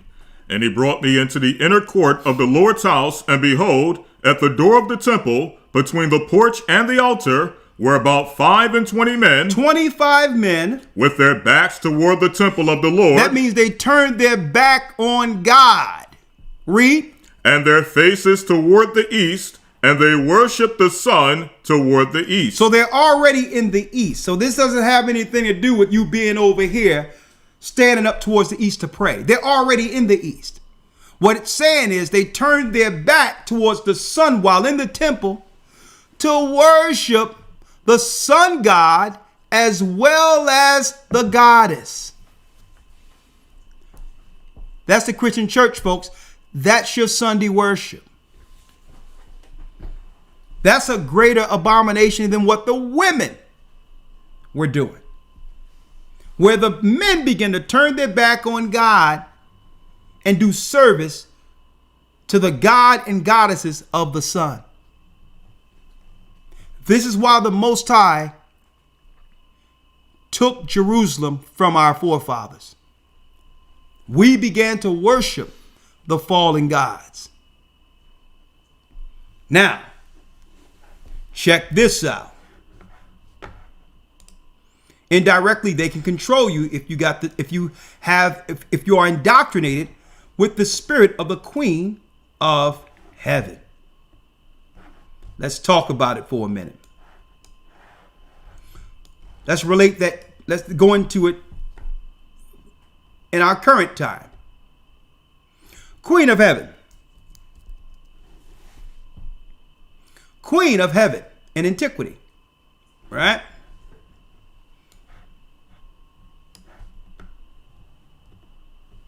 I want y'all to see this.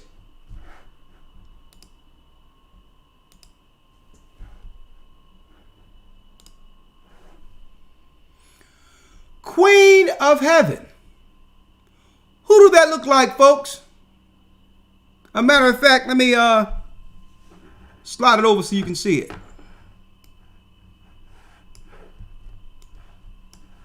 Let me slide it over so you can see it.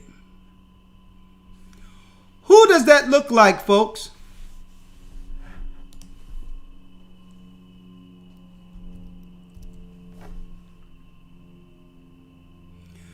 This is how they've instilled the spirit of the harlot in the minds of the population. Who does that look like? Like Mary, doesn't it? Look at this. The mother of God, they call her. But folks, she has a lot of different names in ancient antiquity. Because when you go in ancient antiquity and history concerning this so-called goddess, Queen of Heaven, the antiquity of her,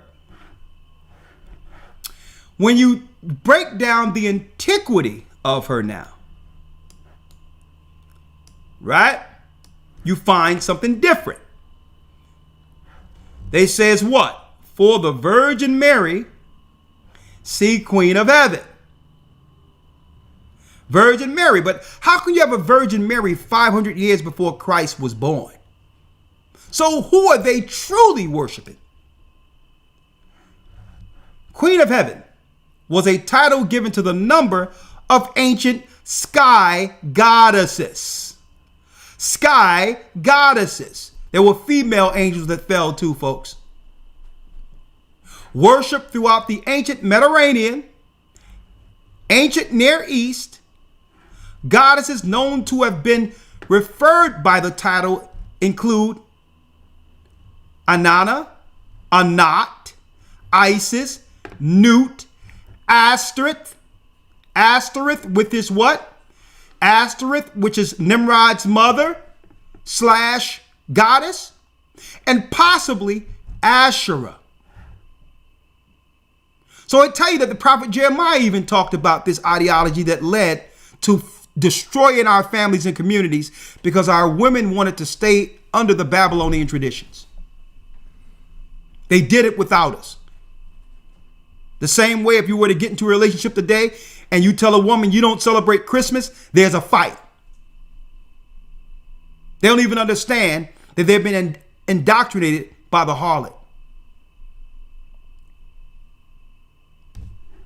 In Roman Greco era times, Hera, Juno, folks, even in Akkadian time, Sumerian time, Venus. And folks, there's no planet Venus either. That's another way of secretly worshiping the goddess. Okay? There is no planets. They're just stars out there. Okay? There's just stars out there. Mars doesn't exist. They lied to you. Okay? None of that exists. There's no planets. There's constellations and stars. Okay? But they need an excuse of a planet so that they can convince taxpayers to fund them going out to the sides of the north. Their plan is not to find another planet. Their plans is clearly detailed out of the Bible to go back to where God hurled them from. Okay? Now, check this out. Thuggy. The original concepts of thugs came in 1894 from East India when the Europeans went over there and studied Nephilim and jinns and gods that these particular men would worship. This is where you get the idea of thug from, right? They were the gangs in India, thuggy, historical organized gangs, professional robbers, and murderers in India. Okay? And guess what? Kamala Harris, they put out there, is connected to what? The thuggy society. Okay, there's a society in India called the Thuggy Society. Now, check this out. Thuggy was known to do what? Let me show you here.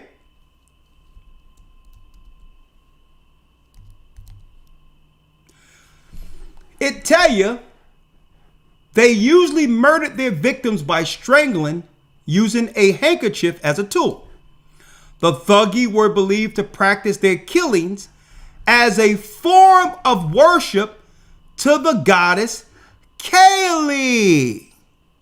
So they would kill, murder, and do all that for the goddess Kali, which is a god known in East India. Who is Kali? Kali, the mother goddess. Same goddess that was worshipped in ancient Babylon. Ashtoreth, the mother of Nimrod. Semiramis. The same deity that's really being pushed throughout the earth under the guise of Mary, pushed by the Catholic Church. And this is why they have what? They've instituted allowing all of these satanic gods and goddesses worships to come and overrun us in our communities. Because they're all aligned like they were at the Tower of Babel. Mother goddess, goddess of time, change, and creation. They link her to an original god that fell in the beginning as a goddess. That's Semiramis, folks. Power, destruction, and death. Death came when we made a choice to take upon or eat upon an forbidden tree. Member of the 10 Mahavidyas. That's a whole nother conversation in itself. But we're going to focus on the goddess Kelly. This is who people are really believing in under modern Christianity if you believe in the Trinity. This is the true nastiness and spirit, brothers and sisters. This is the true spirit right here that lies beneath the indoctrination of the goddess. And how does the goddess consolidate power? The mother of harlots. She gained power through the takedown of men. By having authority over men. See? They go Judah right there. And the spirit of the goddess mother, the indoctrination, shows on the outside. Who's walking around looking like this now?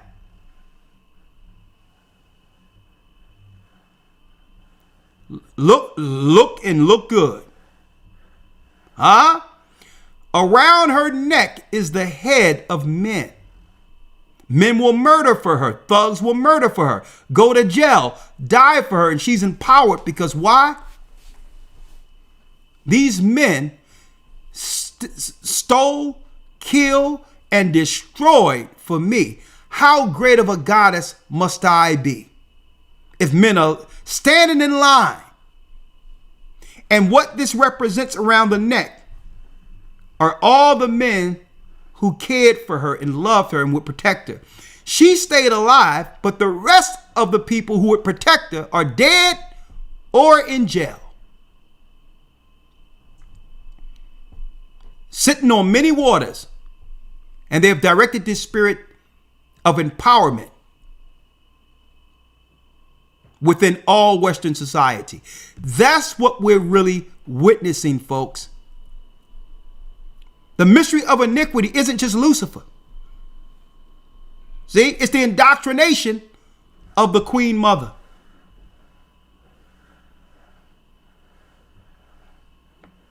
This is her. Now, the Roman Catholic Church deceived us by what? The Roman Catholic Church deceived us with this. See? They deceived us with this, making us believe, oh, her purity, her innocence. But through this innocent image, behind that image, this was the real spirit that eventually destroyed our communities and have destroyed the world. The mystery of the mother. Now she's going to be thrown in the fire with Lucifer and the rest of them. But then you would have a people who would be behind teaching the world or indoctrinating the world with this destructive woman empowerment spirit. Let's go to the book of Obadiah, Elder Lawyer.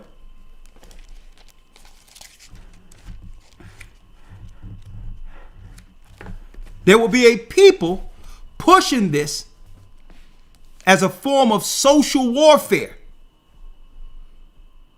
against society. And folks, I'm going to tell you, they're not looking to just destroy the children of Israel. They're seeking to destroy all of creation. They just need to start with us. They want to start with us. But that's not Lucifer's plan. Lucifer have convinced Esau that if he helped Esau destroy Jacob, that eventually they'll escape in a rocket somewhere and go out into the stratosphere and live forever under some weird Luciferian doctrine. They think that if they oppose our God to consolidate power, Lucifer would help them with technology and information to come against us, that in return the Luciferians can go into the cosmos. So they've been deceived into believing that at the end of this, our God loses and their God wins. Nope, it's not going to go that way. Elder Lawyer, if you will, real quick, let's now go to the book of Obadiah so we can identify the people that's part of the mystery on earth that would push this indoctrination on the world. All right, let's go to the book of Obadiah. I'm going to get it real quick. Let's read it. Obadiah verse 1. Come on. The vision of Obadiah, thus saith the Lord God, concerning Edom. Concerning Edom. We have heard a rumor from the Lord, and an ambassador is sent among the heathen. Arise ye, and let us rise up against her in battle. And that ambassador that is sent amongst the heathen isn't Gumnanassar of Egypt. The ambassador is Iran, the Medes. Read Isaiah the 13th chapter. It tells you that that's going to be the empire that will splinter the world once they go to war with Iran. That's the war before the coming of our Lord and Savior. Arise ye and let us rise up against her in battle. Read. Behold, I have made thee small among the heathen. Out of all the people, you're the smallest, Edom. Read. Thou art greatly despised. They have less children, but yet they try to claim that they're the majority. But if you put nations together, all of Israel together, as we were under the Bible, we vastly outnumber all nations, including Esau. And they know it. So they break people down in groups so to become the majority. Thou art greatly despised. Read. The pride of thine heart have deceived thee, thou that dwellest in the clefts of the rock. Thou that dwellest in the clefts of the rocks. And we're talking about Mount Seir.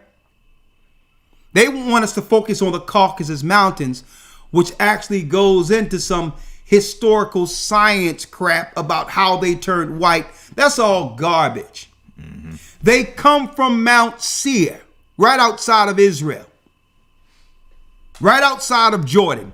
Those are the mountains they're from.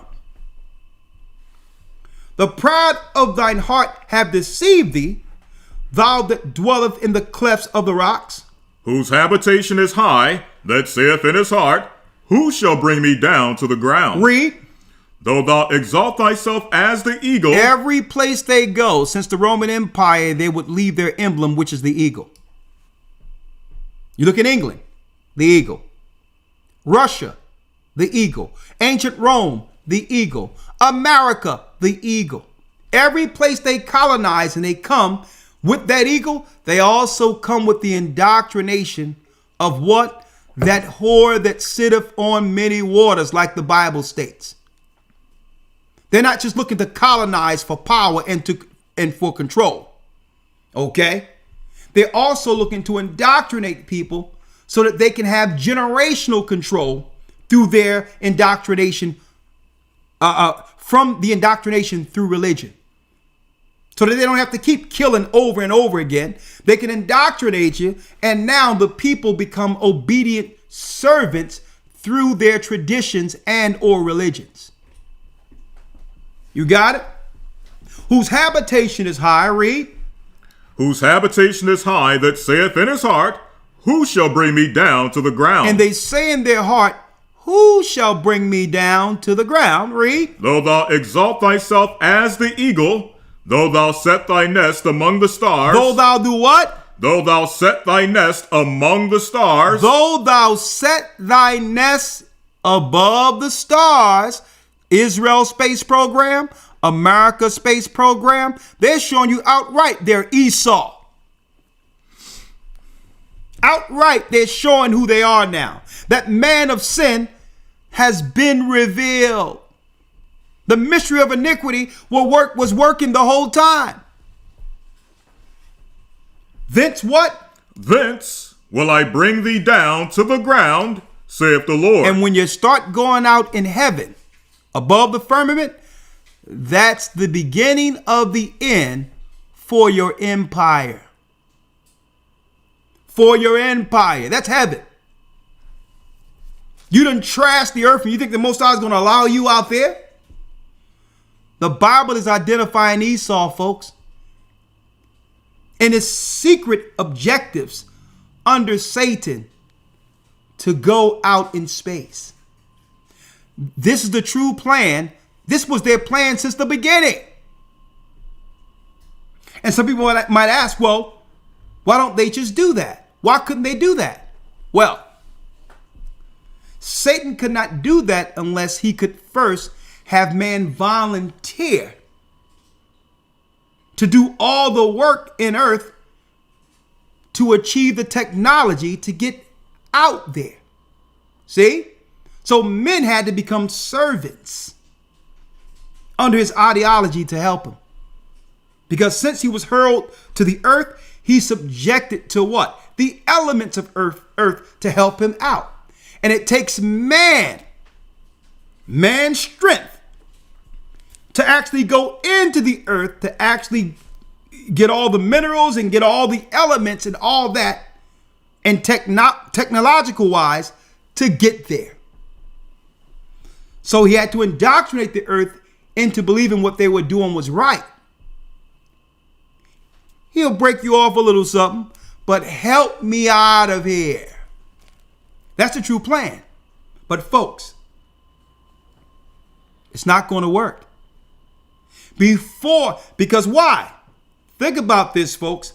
The reason why it's not going to work is that Christ said that he's going to cut Satan's time short, or no flesh shall be saved. He don't have enough time to finish what they've planned.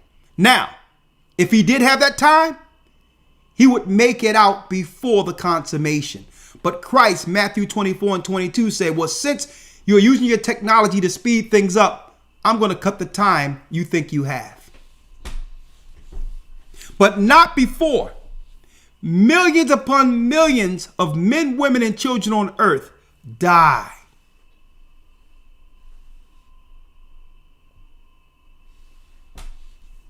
And this is the time we're living in right now.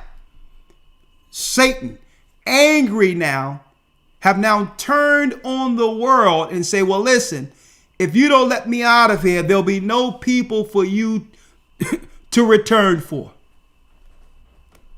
I'm killing everybody. Those are the times we're living in. These are the madmen that have seized control of the earth under Satan's authority. So the only way for us to escape this is to stay under God's law and the hedge, and we must use Christ as the protector. Because why? They cannot do anything to the righteous without permission. They can only take out those who are subjected to Satan's power, who are under the indoctrination, who serve Satan willingly. Those are the only people they can touch. Now, Let's go back to Thessalonians now.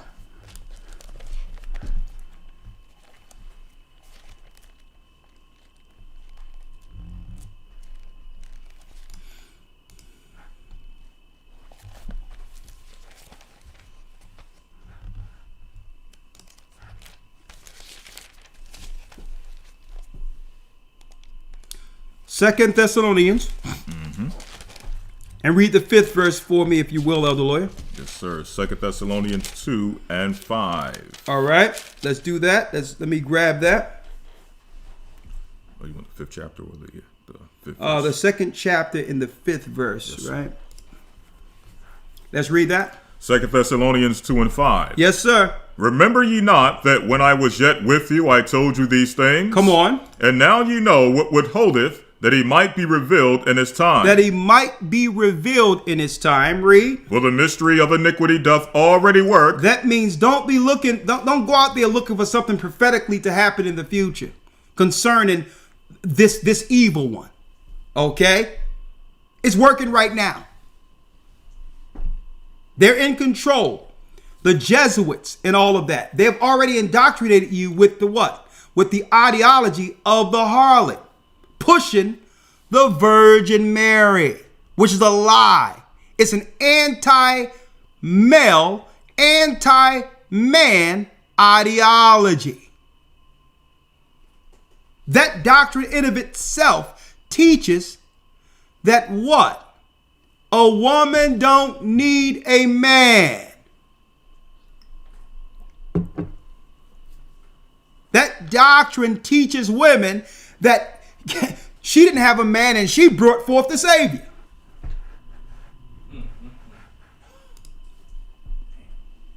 That's the ideology. So why do I need a man when she didn't need a man? It's a destructive ideology linked to the mystery Babylon. Subconsciously, it's teaching women, if she can have a baby without a man, why do I need a man? Subconsciously. And the man who bloodline links directly to the throne of David, he means nothing at all.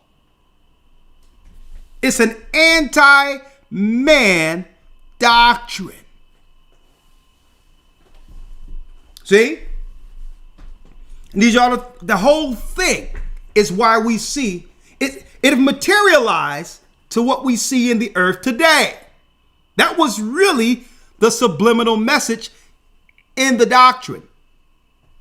In their doctrine. That would lead to women being harlots out there. Well, Christ didn't have a father, so we don't need no man. An anti-man doctrine. Okay, with that whole virgin birth garbage doctrine that came up really in our current time. The disciples, none of them believed in none of this. And I can prove it. Christ had a father. Even the Eusebius, it tell you, they knew his lineage and everything through Joseph. Even the argument that happened in council at Christ's council when they were trying to crucify him, the conversation came up. Even in the book of Nicodemus, it was clear the witnesses with Joseph knew that Joseph impregnated Mary. So that whole doctrine leads to this. I'm going to show you what it leads to. Right there.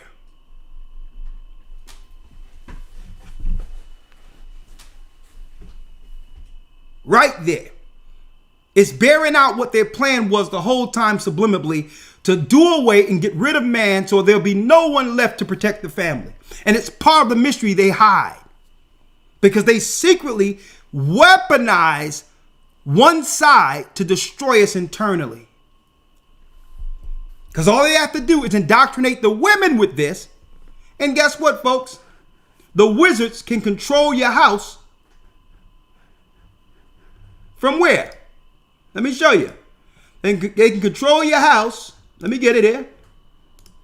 From here. All they got to do is indoctrinate your house, have the women worship the woman in the house, and the wizards on the outside from the Vatican all the way through the temples of Israel can control your household. And what? And continue to instill the indoctrination of that empowerment to destroy our households through media. Top magic. Anti-man doctrine.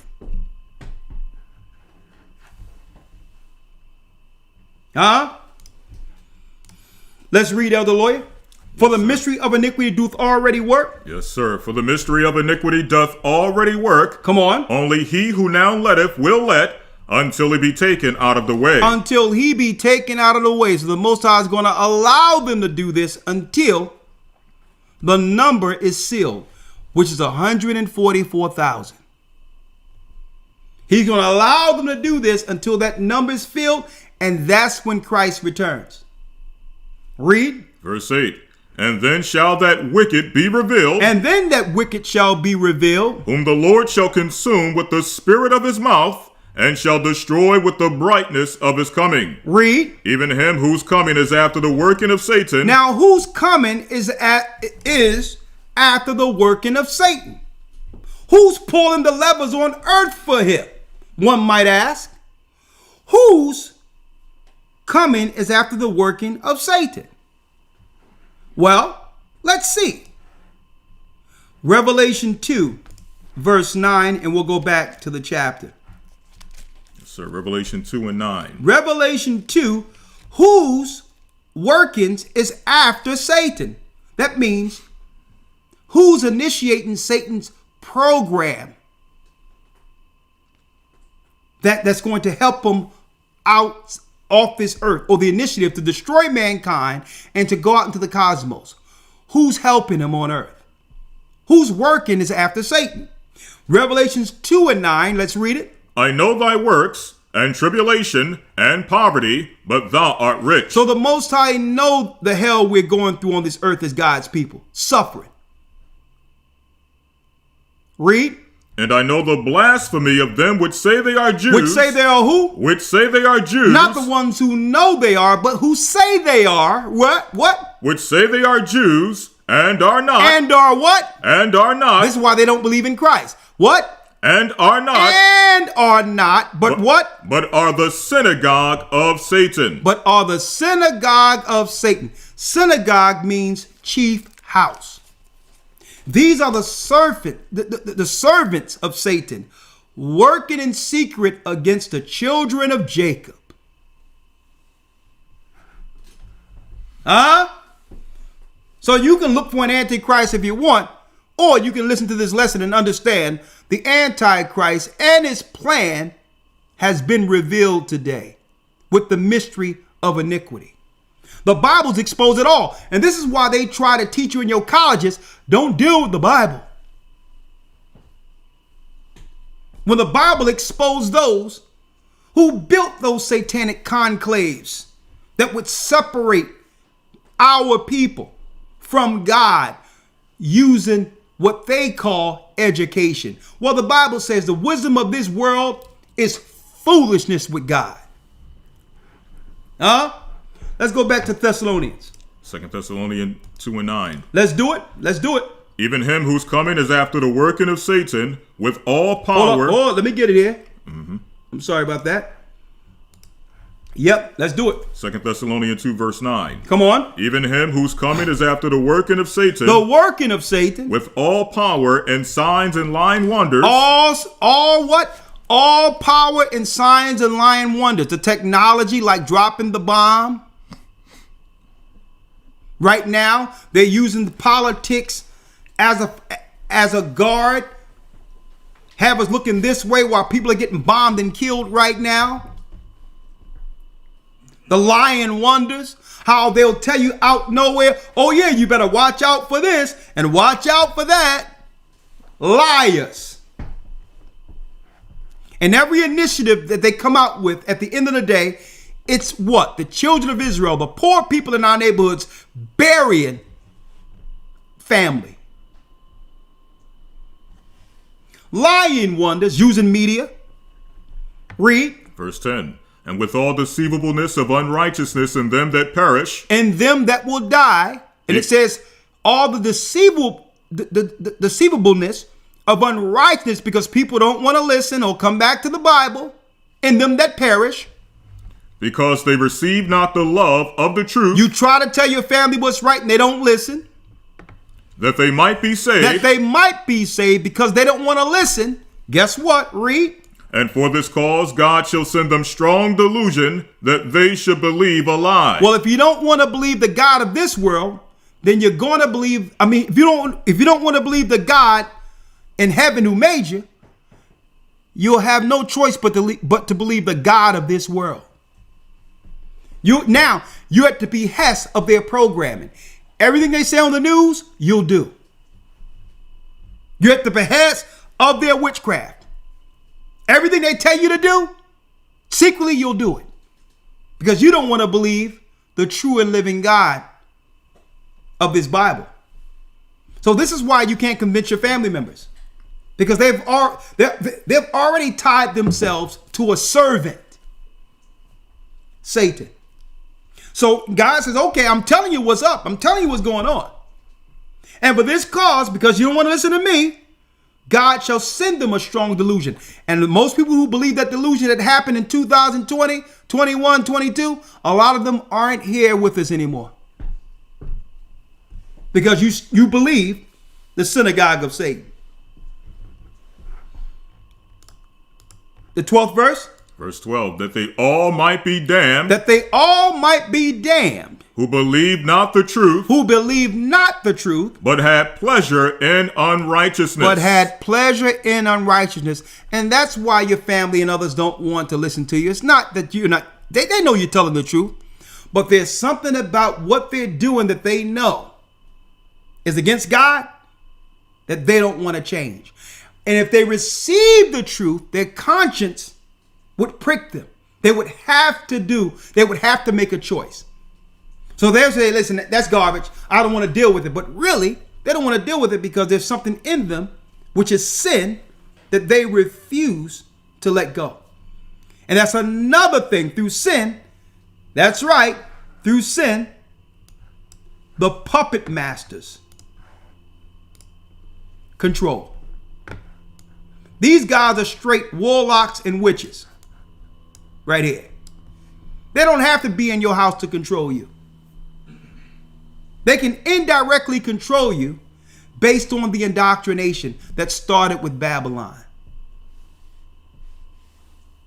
Today, the mystery of iniquity was exposed. He that have an ear, let him hear. Now let's talk about what happens next week. Unfolding the seals of the apocalypse, starting August 4th. The next academy, the Hebrew Bible Academy, starts next week. Enrollment's cut off at August 2nd because I don't want to be inundated. I'm going to focus on these lessons, and you got to get in through August 2nd. I'll think about extending it, but if you're going to be there, get your enrollment in place as soon as possible. Enrollment's in August 2nd, okay? Y'all be having us up all night, so get in while you can. Okay? Next week, we'll start the new Hebrew Bible Academy.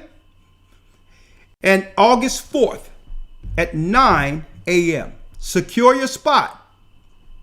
The theme will be unfolding the seals of the apocalypse. The creation declaring the end from the beginning, the final judgment of evil, the return of the diaspora, where I show with their own records that the Jews that were expelled from Spain and Europe were all black Israelites. There weren't no white people expelled from Spain. That didn't happen. Or Portugal. These were us. Even the Irish people who were enslaved from Ireland were black, who went in the slave ships.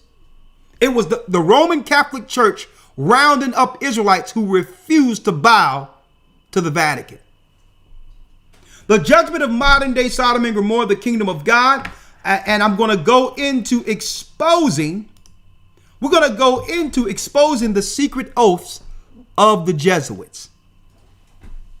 That and more in the next Hebrew and Bible Academy, folks. And I'm going to deal with this academy the next 3 months leading up to that election. I'm going to deal. We got what? September, October, November. Okay? So when it comes to the news and all that, folks, you want to be tapped into this academy. I'm going to go into this academy with the resources, the sources, everything. As if this is my last 3 months teaching the academy. I pray that there's more, but I'm going to put everything I have into these 3 months I know. Leading all the way up to the election. And who knows what crazy thing going to happen between these next 3 months. But you want to be, you want to be involved as prophecy unfold with this church. I'm going to tell you that right now. We're going to expose the secret oaths of the Jesuits in this academy. Go to historytimes.org. I'm Elder Ricard Shiar along with Elder Lawyer. May the Most High stay with you. Stay prayed up. Sin not. And yes, we will soon see Zion. Shalom. Shalom.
Prophecy of King Lemuel's mother. So make me virtuous and pure, like no other. Taking heed to the instructions so I can help upbuild a nation. Open your books to Proverbs 31. Let's get some further edification. Bring it out, sis. So I rise up early before the break of day. I give thanks and fall down on my knees and pray.